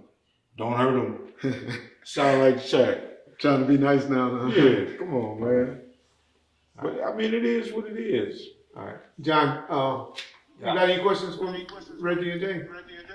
Yes. Yes. So, Reggie Sr., thank you for joining us and taking the time to stop in today. We always appreciate when we have you on the episodes, and the people always like hearing your take on things. So thank you for joining us. So James, we asked James about the fight with Big Rock at the park that you had told us about originally. And James was saying that Suge was there and that the Damu dog was there. Is that the same one, or were there 2 incidents? Because I was a little bit confused about that. It was several. I mean, when we had the carnival across the street, Reg broke that one up. When we had the one at Ludus Park, 2 at Ludus Park. That's when what Vincent was fighting Rock, the little homeboy, and the incident when me and Suge, Rock was telling him he gonna kill Damu. See, Reggie don't remember that one. Why not? The incident that I spoke on before about the fight at the incident at Ludus Park, the one I definitely recall is the one where Mob. He calls himself Jay now. Oh, you talking about Mob Paru? Okay, go ahead. He get mad when I call him Mob Jay. That's why. I call Man, always still call him James. Yeah, this I never talk. really, I was speaking on the Mob Paru. Gotcha. They had came across Rosecrans over by the shuffleboard stuff and confronted dudes from Ludus Park and Elm Lane who were together, and they were about to fight. Or they were wolfing at each other, whatever was going on, but they were gathered. And we got the call. Or if I didn't get the call, I popped up there. But I ended up there, and I remember Henry Robinson was my trainee. He was only out about a week. And when I got there, they were kind of like going at each other. And I wasn't going to have that. I wanted them to disperse before something crazy happened. And they usually always gave me the respect when I asked that or requested or show up. All the time. Even though, they'll still be going at each other. So in this particular incident, as I recall, now we're talking about 30 years ago. So as I recall, I remember as they were about to start breaking up and, still woofing at each other, I remember Rock came right in my face. I'll never forget. And he said, oh no, we ain't going like this. Rock got to get his rocks off. I'll never forget that because I said, dog, that's poetic. Rock got to get his rocks off. And I looked at him, and then I always thought it was James who said, let us just go a little bit. We'll fight a little bit, and then we'll be okay. I said, all right, if I let y'all go at it a little bit, y'all both gonna split up. Y'all just go y'all ways. And they went on, And they started, because I remember Henry Robinson kind of kept the mob guy. No, he had the Ludus guy, and I was keeping the mob guy by while James and Rock started going at That it. was Vincent, Lil Vincent. Lil Vincent Davis? No, that's one of our little homeboys. He got life in prison for all them rapes and shit. Okay. I thought But you were talking about that was him. That was him that him went and with Rock. Rock. Yeah. Okay, I always gave you that credit, but maybe No, that was wasn't him and you. Rock. Because usually I haven't found you in too many incidents with a crowd. Now you got some one-on-one or some few little incidents that I dealt with, but never in a big crowd. Because you kind of stayed away from that during my little era. Well, the only incident that which called him was, remember when Timmy got shot those 18 times over there in the neighborhood? And That's not the one where all- y'all was at when you were at Aikens. and them cats was trying to jack you for your car. No. You ain't talk about that when you. No, I'm talking about when me and my moms got to where Timmy got shot at that liquor store in that little plaza. Okay. Remember? And all the Crips was out there. You had to handcuff me because I didn't have no shirt on. Mind you, me and my grandfather was doing the plumbing. We was under the house. But when we got the call that Timmy got shot, and when I seen all the Crips right there, and they laughing and all that shit. What plaza, James, you talking about? This was that That's not over by the liquor store, over by the no, this is in mob neighborhood. side, in the neighborhood. Okay, Not- so not- you ain't not- talking about Sears or anything? No, remember the neighborhood Crips? Yeah, well, those was Linwood. You talking about the Linwood? Down across the south side. Or Inwood? Yeah, in hood. In And when Timmy got shot, Guillory now. Over there. yeah, Okay. when Timmy got shot over there. Okay, yeah, that one don't count. I remember Timmy getting shot, but the incident and where, and I remember Mom's coming out one time, and I had to calm your butt down there. Yeah, that's what I'm talking about. This stuff is coming. Hey, And man, it's so I'm funny 76 years old. I because- can't remember yesterday. He handcuffed me because now the Crips is on one laughing. So, nigga, my brother in this motherfucking store shot up. We don't know if he alive or not. What Timmy doing stopping over there anyway? Because his girl worked in there, Dee Timmy Dee. used to be over by there. You talk about that little liquor store right there at not Glencoe, but the street just before Glencoe. Right. That little, they done turned it in sideways now. It used to be a front. You could go in okay. the front I ain't back been in the back. day. Yeah. The Skinner or something like that, Skinner in Long Beach Boulevard, right across from them apartments and stuff. But I know, It's I can't think of houses. the name of it. But I know what liquor store you're Yeah, talking about. so- That little plaza right there. I'm It had musty as a a wash house motherfucker. next door to it. I believe. A laundromat. It's had a lot of shit in it. Laundromat. Yeah. And I was musty as a motherfucker, right? I'm sweating, I'm dirty. Mind you, I'm just getting up from up under the house. And he handcuffed me and he put me in the car and he said, "Damn, what the fuck you been doing?" And I'm sweating like a bug. Oh, but I didn't know you was up under the house. yeah, but they handcuffed me, and then, me and Moms got in the car, left, went to the hospital. He was good, but they shot him all down his waist. Reached over the counter and shot him, opposed to hopping over the counter, doing what you do. So I was the only difference, but like I said, Reg was the only one I let arrest me.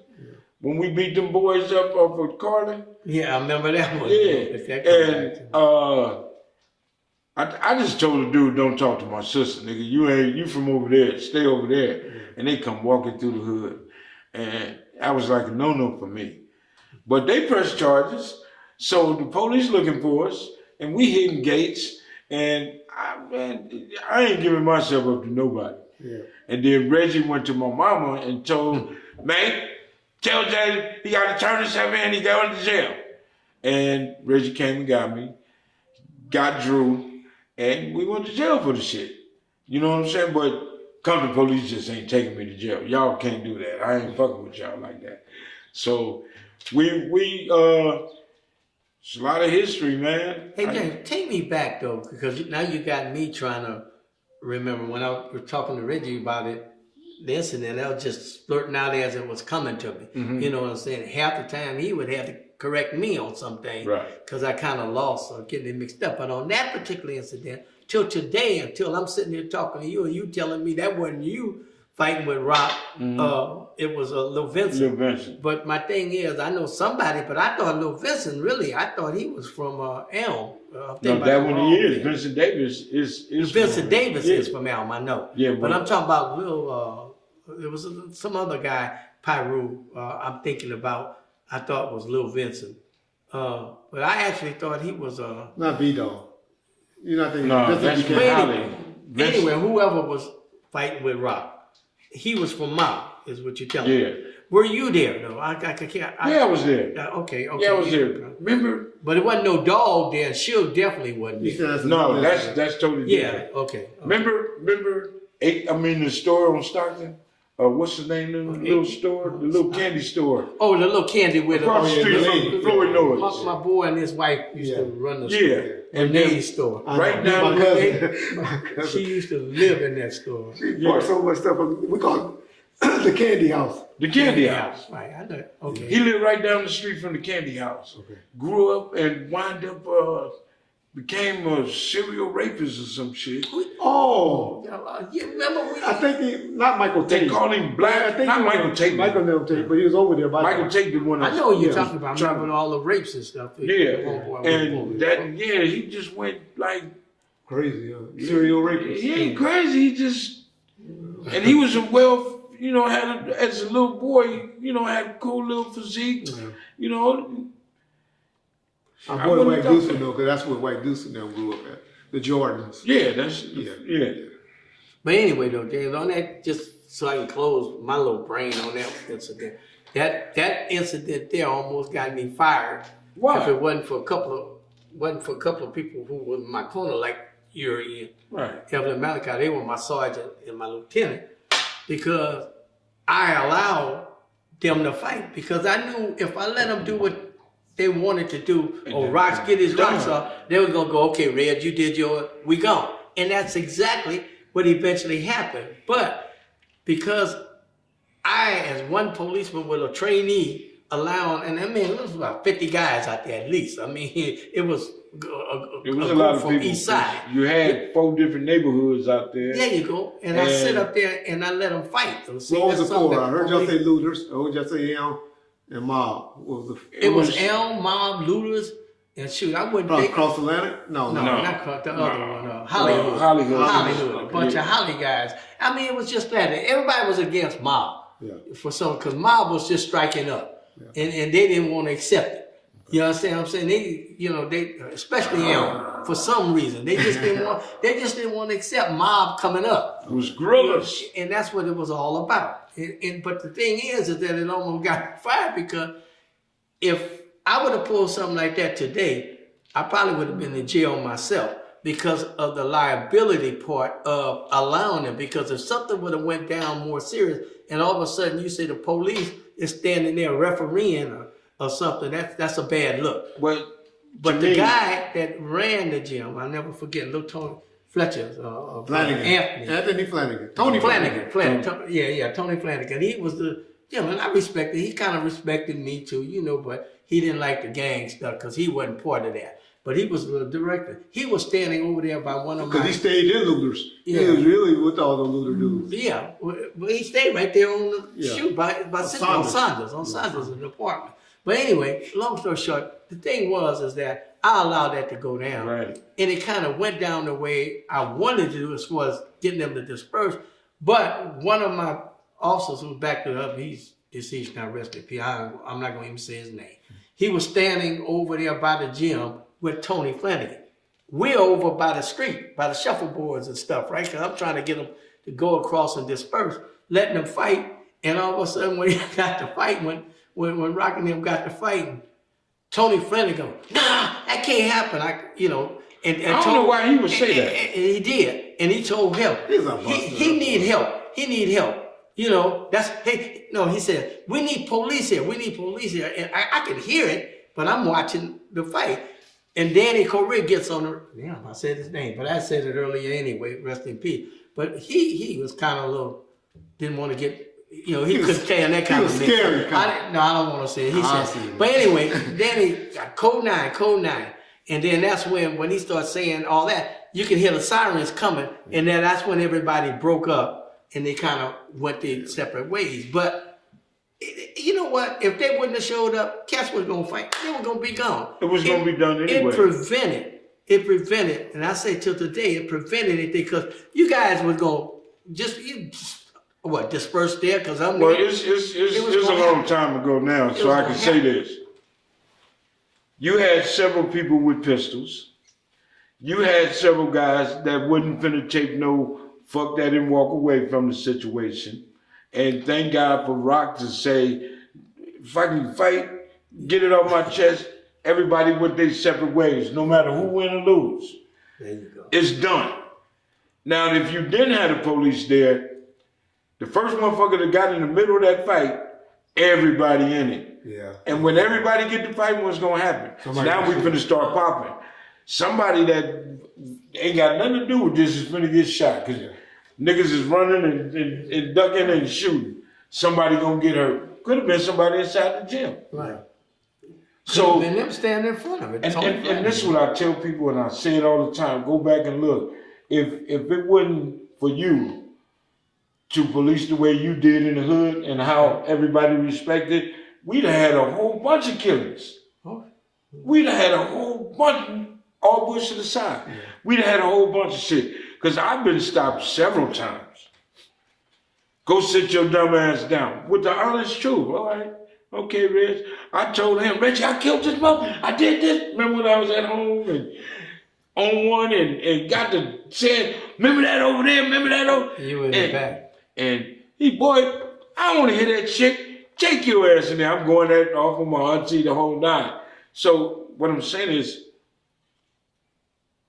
Reggie stopped a lot of shit.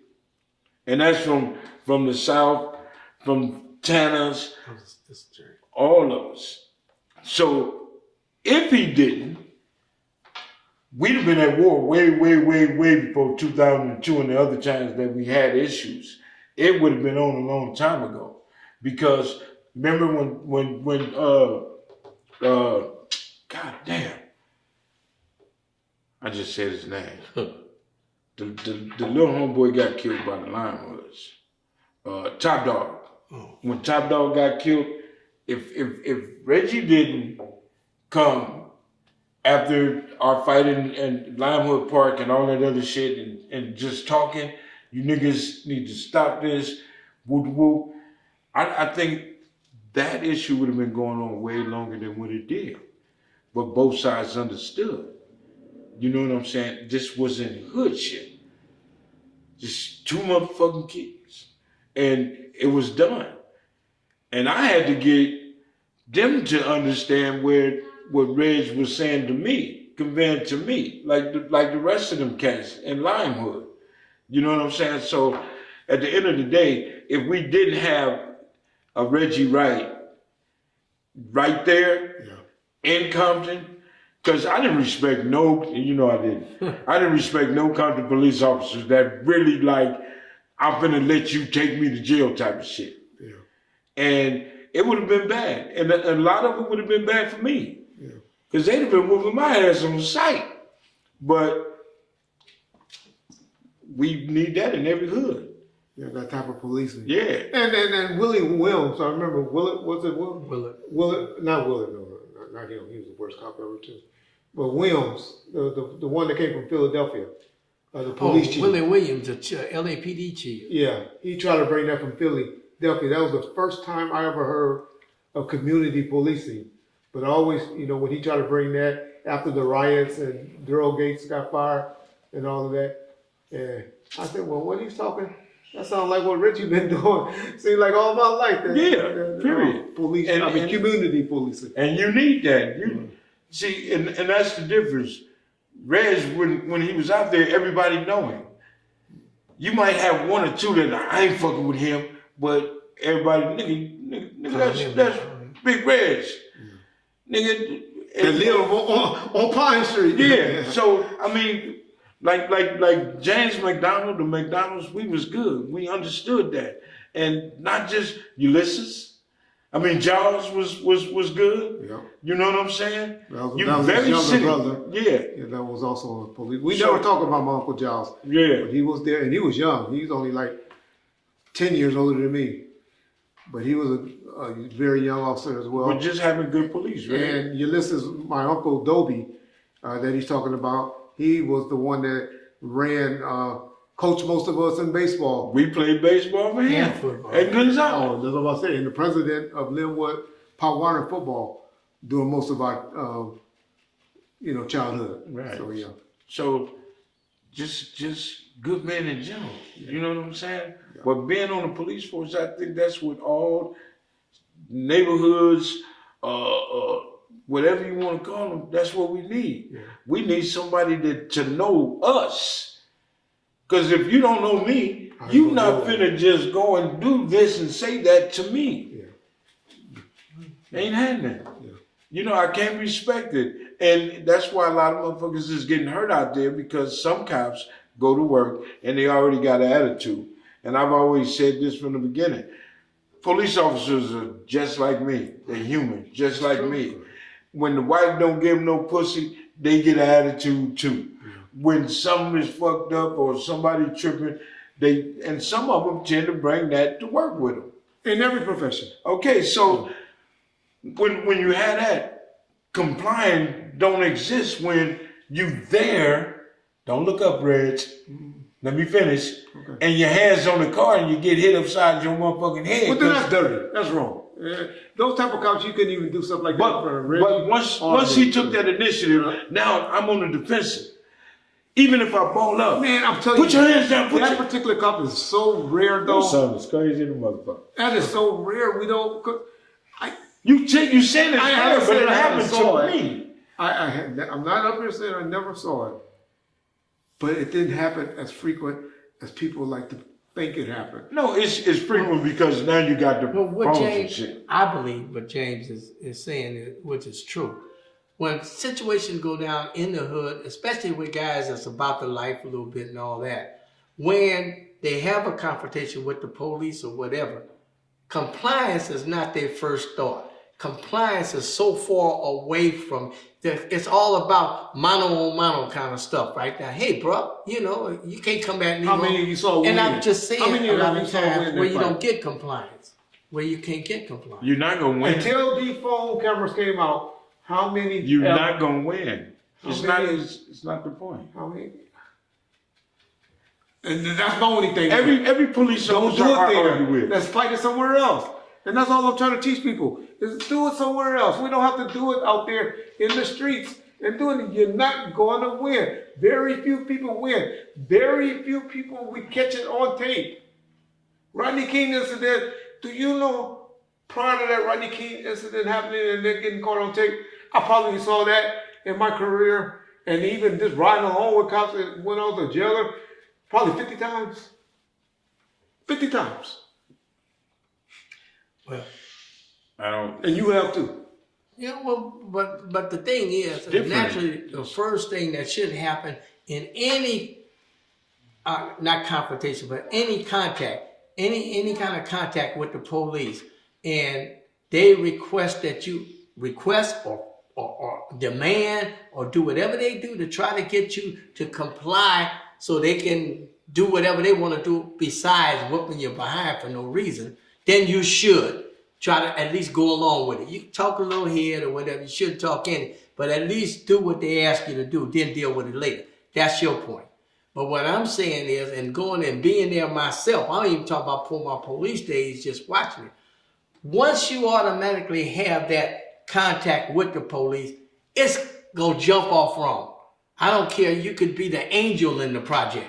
You understand what I'm saying? It's still gonna jump off wrong. Because number one, he's coming at you hard and provoking you, because in some cases he may be scared, even though he all this, you know what I'm saying? He may be scared his damn self. And then you got the guy who ain't backing down, especially not in the hood.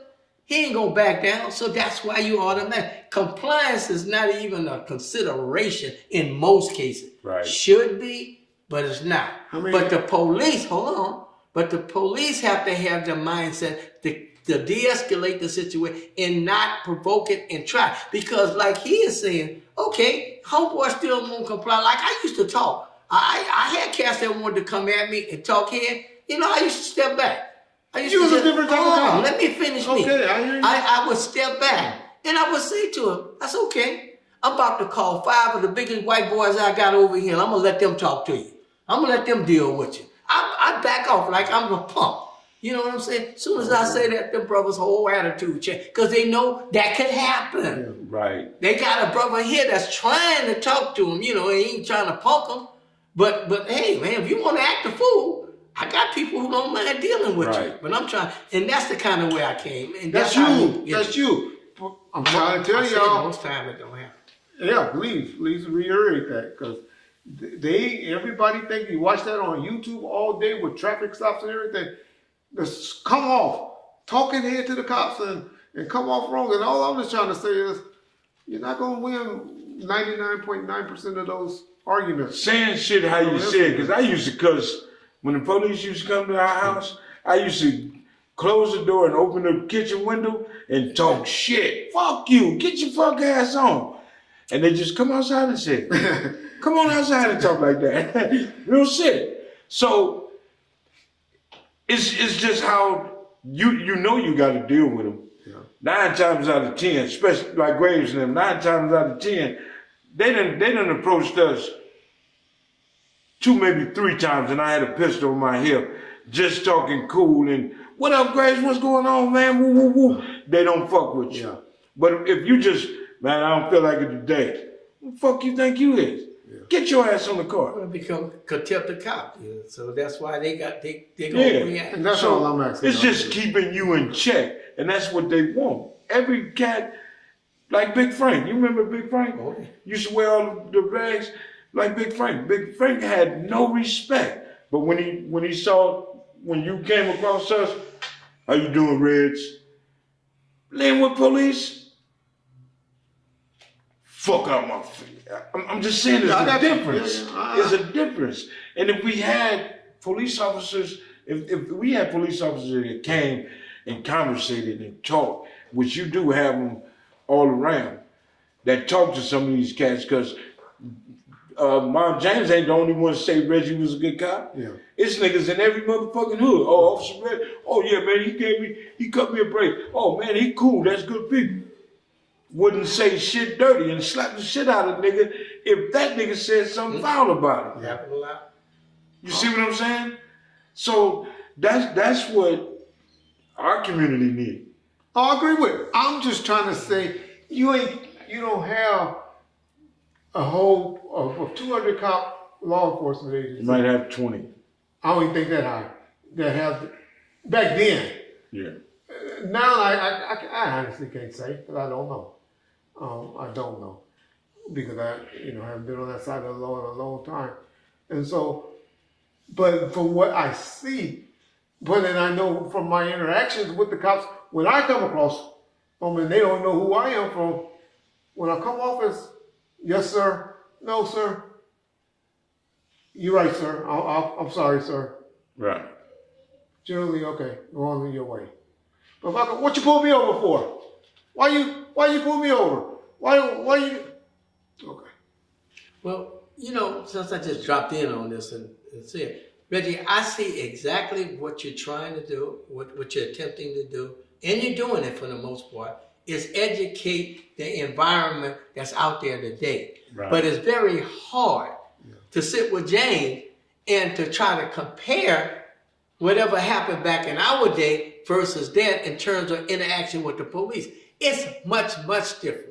Although the bottom line is, regardless if it was back then or now, if the police approach you and come at you right, comply. Do the right thing. Don't provoke them. A lot of kids nowadays think they can because they know everybody's watching. Yeah, right.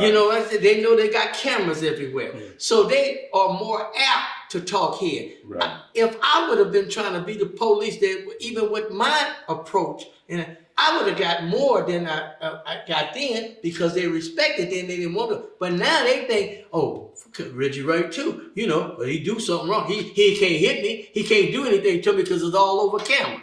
You see what I'm saying? So compliance is hard, but you trying to tell them you need to, because in the long run, Reggie Wright or whoever that is going to get so much help here. You know, you might knock one or two people out, but when it's over with, you lost. You lost. It is, because their army is bigger than your army. Yes. Okay, but that's then. But even back in the day, we didn't have, you know, all this tape and Big Brother watching everywhere. So they kind of thought they could get away with stuff unless they respected you. And the thing is that you come at a person, right? I've dealt with some of the hardest cats that probably, and I hate to say it this way, might have would have cut their mama. Or slapped her or something, that didn't slap me because how I came at him. Right. You see what I'm saying? Mama might have came at him hard. I came at him in a way I'm not going to back down, but he's a man, you know, or he's a young man or what. I'm going to let you have your little leeway. But I learned that because I came up in the Imperial Courts and I saw that and I witnessed that. Yeah. You know what I'm saying? Most cops don't. Correct. Most cops think. Most cops think. I got my badge and gun. I'm above everything. You know what I'm saying? And that's why they provoked and did stuff. But you don't catch them doing, a lot of them don't do that when it's just one of them or two of them. And there's eight gangsters standing there. Right. You know what I'm saying? So it's a different era. But hey, I'm just glad to be here. I'm glad James is here. Right. But the thing is that, you know, it could have either went a different way. Yeah. But that's kind of like the eras. Hey, but I gotta talk to you later on. Not all of this. Okay. It's a lot of stuff that still not clear in my mind. Like I remember on you were talking about Timmy getting shot that bad. It's kind of coming back to me, but I'm supposed to remember that like mad. Yeah. But now I'm sitting up here wondering, I'm not gonna let nobody shoot Timmy like that, and I don't find out who done it. Or, you know, I don't. It didn't bother me who done it. Who got it. I don't know. But I mean, wondering. you know, back then we was living off of what they call that, retaliation. Hey, that's all So cared about. Right? Let's get away from it. He's okay. Yeah. Okay. Somebody that didn't okay. matter. So no, it was just the day when we got there, and then you pulled up on the scene, and those cats were like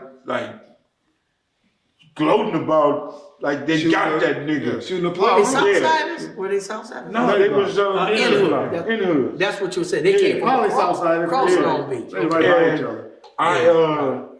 I just went ballistic and just got to banging. You see all these motherfuckers? And he handcuffed me because I wouldn't calm down. Yeah. And I was sweating and it was hot and it was. Then you remember this because you said he stunk. That's what he laughed about. That you were so mad about bad shit. To be honest, I remember a lot of shit that happened in the neighborhood. You name him, I can tell you about him. You name it, I can tell you what happened. Damn, there didn't too much happen without Mom James knowing what the fuck went down. Yeah. The police got up on shit. Compton, every time something happened, Compton come shit right there in the alley. Because they knew we would come through the alley and hit the had the clubhouse back there. And then y'all hung out in that garage. Yeah. And they would come and post up on that street. So if they coming, they're going to come over here. So that's how bad it got. Yeah. But like in the 80s, me, Drew, Hank, Karate Rob, Robert Rose, all of us, just walking the neighborhoods and being pulled over. I've been pulled over by him. It's been a long time. Many times and had a pistol, but I'm not a threat. It wouldn't, what y'all up to type of shit. Yeah. So just be cool. Yeah. And trust me, I probably knew or figured you had a pistol. Didn't want to. But I didn't, didn't want to find it.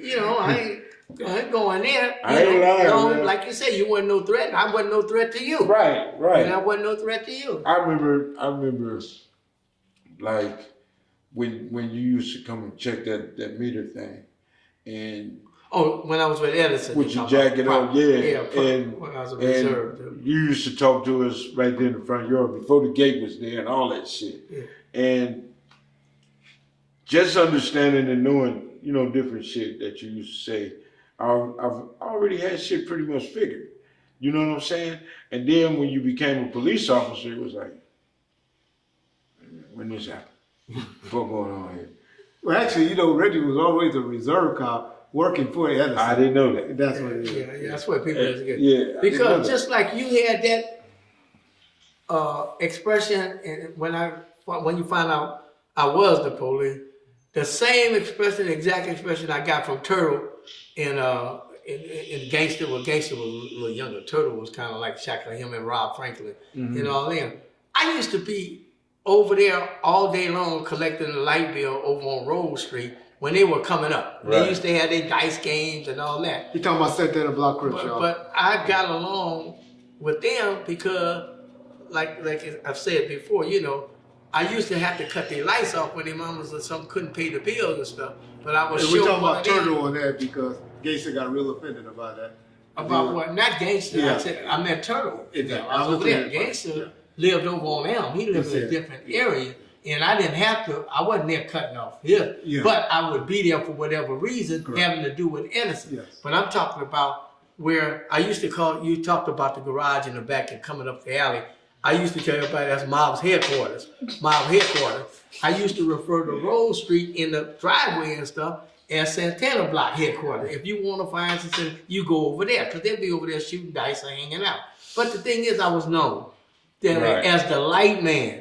As the light man. But soon as one time when he first saw me in uniform, it was like, oh, hell no, he's the police. You know, you've been undercover the whole time. But the whole thing was that they found out I was still the same guy. Right. I was the same type with the same approach, the same attitude. Right. Even with Tookie Williams, I mean, his first time, the way we met, and I talked before about that, how we met, he didn't know anything having to do with my dad and all that. Right. But later on, one day when they had a big thing at the Red House, and took in there where it took over the streets and stuff, and I popped up in the middle of the night in uniform after I had dealt with him as a civilian, you know. Right. While my dad, he go, what?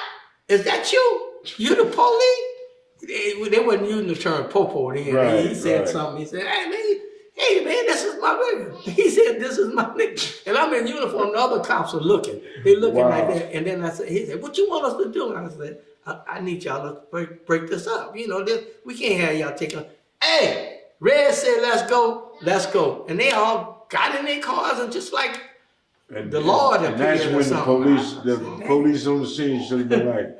But anyway, yeah, that was the expression. In fairness, the older cops loved Reggie and his police ways. The young tactics. Younger cops, and well, even before I was a cop, they didn't understand it. They were jealous. A lot of them was jealous. I remember we used to go on scenes and they'll say, well, I don't even want to talk to Reggie. We don't want to talk to Reggie. Oh, he got arrested last night for molesting his daughter. You know, they will say bullshit like that because you get some cops that were jealous and envy. So I'm trying to say, not all cops even appreciated his way of policing. So you telling me some of the police officers that was around y'all was hating on how people respected you? Got it more than what? Because they felt as though it was a different type of police. Even it worked out, the situation got us out of de-escalate situation, my attitude. They didn't feel that's the right way to do police work. Correct. That you disgracing the police, that you making it hard on us because you may know Jane, but I don't know Jane. And if you're so easy with him all the time and stuff, when I come around, you know, I got to fight him and all that. So we got to be tough with him all the time.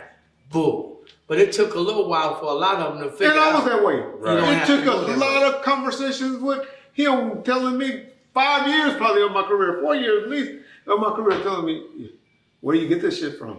Calm down. Who are you? You can't be my son. Well, you can't be. Because when he came on, as he said, a young cop and believe in a certain way to do police work, he took he started following some of my good friends, good friends that done police work the way opposite way I done it, like I'm gonna say God rest his soul, both of them. They deceased now, Red and Ron Malachi. And you probably remember Malachi. Yeah. They didn't take shit for an answer. They didn't have conversation. They figured talking was unnecessary. Right. You know what I'm saying? Dialogue was unnecessary. Verbal judo was unnecessary. Just go up there, and if they don't do what you said, knock the shit out. But just start. That's what. But he thought that's the way you do the police work.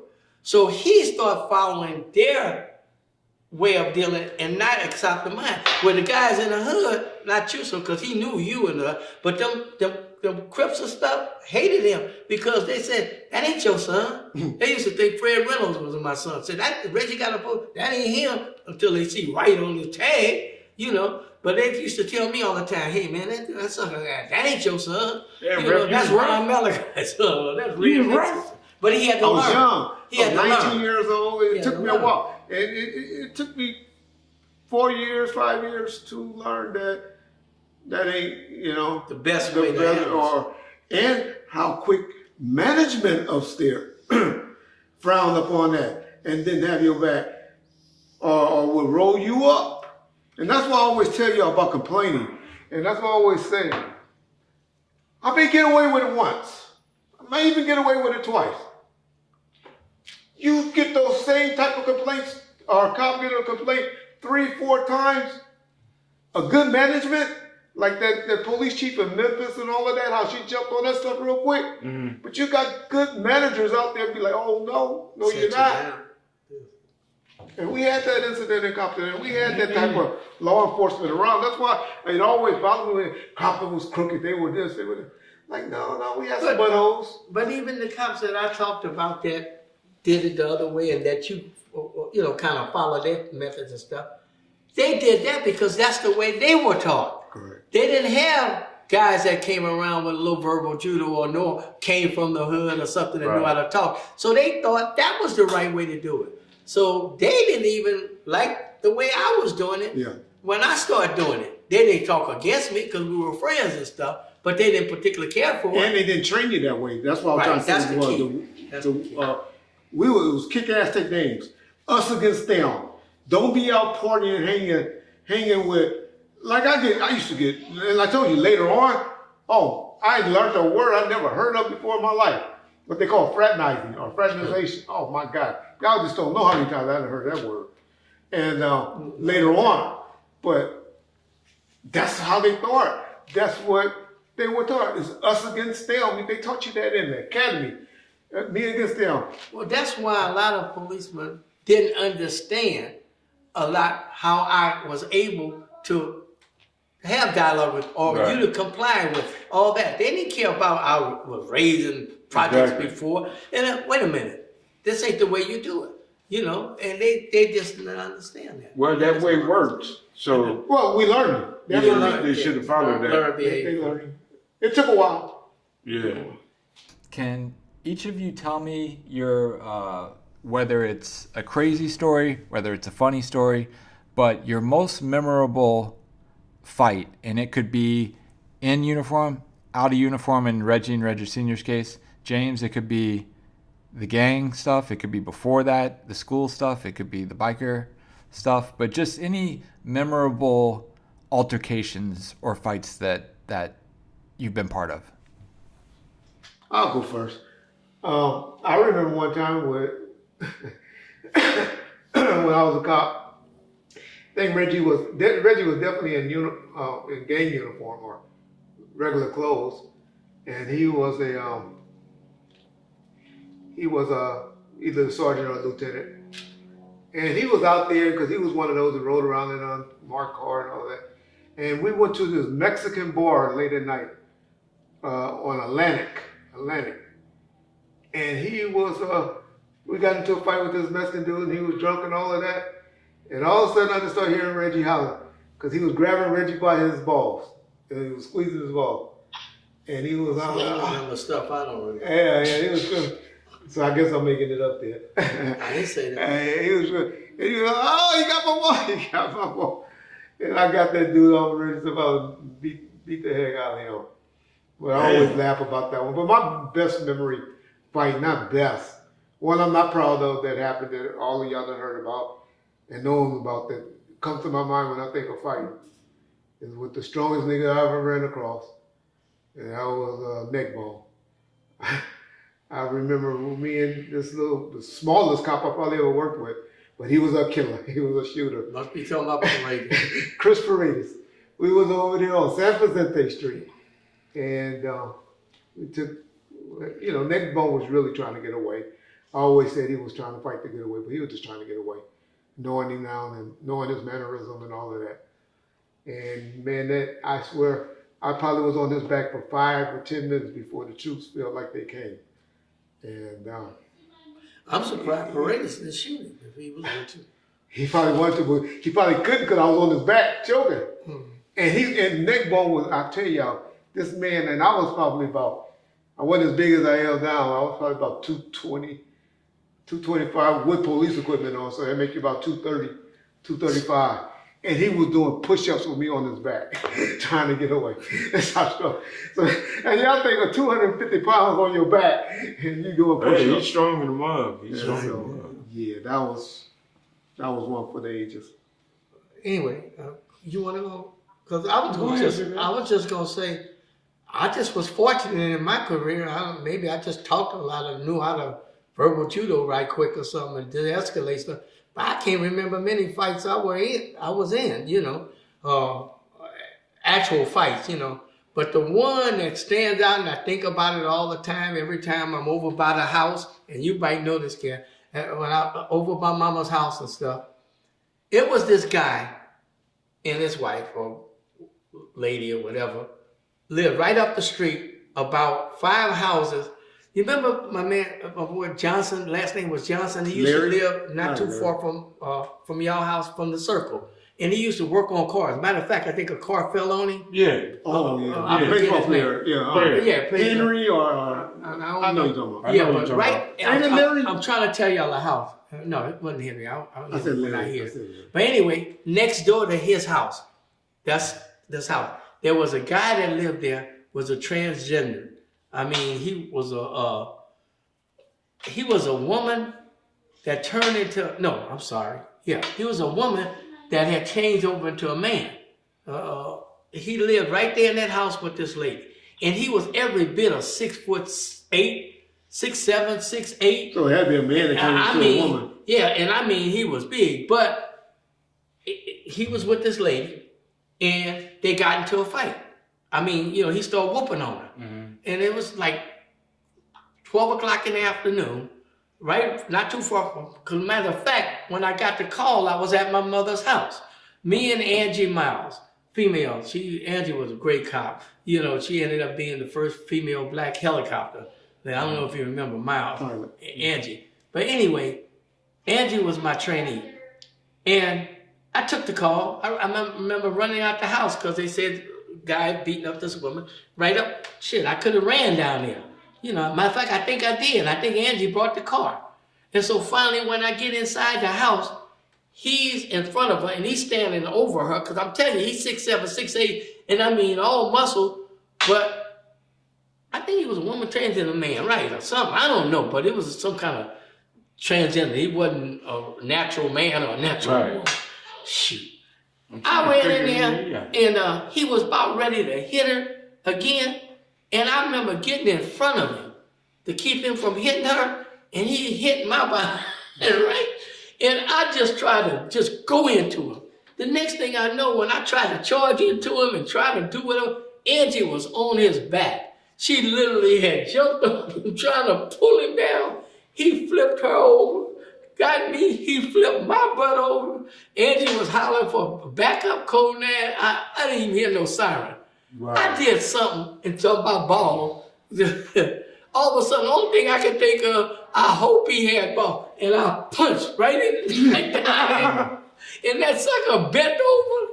And he kind of went over like that. And then that's when Angie came across him with, I think, she had something, a chair or something, and she whacked him across. Damn. And he fell on me. They couldn't get up. By that time, the hell. Boy, it was a big dude. He used to walk by the house all the time. About 6'8", had funny hair like a wig like. And it's crazy, I used to remember him because he always walk to the store and come back and had You all know kind what I'm of talking junk about? food That and big shit. old dude, about Yeah, 6'8". I know who you're talking about. I don't know his I name think though. about that till the day. That's the biggest fight and the longest. Like Reggie said, when you're in a situation like that, man, that it may be just a minute and a half, but it seemed like it was a half a day. And you praying as you fighting this big old dude. You want to hear sirens never sound so good as you hear sirens. You know when you know you fighting. was coming. Yeah, you got to know that. But I got Angie, female, and I'm not cutting her short or anything, but she wasn't no big strong guy, but she wasn't no pushover. Right. Thank God she had got on his back, because he probably would have left with my behind. You know, I never forget. That's the only real big fight. That and your other boys, always in the hood that I'm getting into it. I never forget. Fred Reynolds talked about it in his book or something. What's his name? Big old, you know, Jeffrey Wesson, Big Jeff. Remember the one staying high off of that PCP? Yeah. Big Jeff from Big Looters. Jeff, yeah. Yeah, I forget his name, from Looters. Yeah. He was in the furniture store right there at Compton and Long Beach. I think I was a sergeant. I think Fred said that was like his first week alone by himself. We get to the furniture store, and this fool full of this PCP, another 6'7", 6'8", but he was jail built. You know what I mean? That sucker was like strong, Big Jeffrey. And Jeffrey, I don't know if it was Wesson or whatever his name, but it was Jeffrey. But anyway, I get up to the store, and they say disturbance inside the store. This fool is in the store, and he throwing lamps and all kind of furniture. He just destroying the place, right? And as soon as I got up in there, I knew he was high off of that PCP. And somebody, it must have been Fred, because he talked about it, came in the other door and got his attention. And I jumped on I snuck up behind him and jumped out of a couch onto his back and tried to pull him down. And what did I do that for? That dude didn't do nothing. I think I became a windshield wiper or something. You know, and he got the... I mean, all kind of this, and I guess Fred, if it was Fred, but somebody else then hit him from the front, and then some kind of way God gave me some strength from somewhere. I got a hold of him again, and I was able to pull him down, and then he looked over, and then he said, "Let me go, Reggie. You let me go, Reggie." Damn. And he really realized who I was then, and then he just like submitted. He just like just gave up. Wow. That was the only second one. But boy, you talking about, I always find 6'7" dudes. And I guess I was used to it, because I used to talk a lot of head to my basketball players that was 6'6" and 6'7".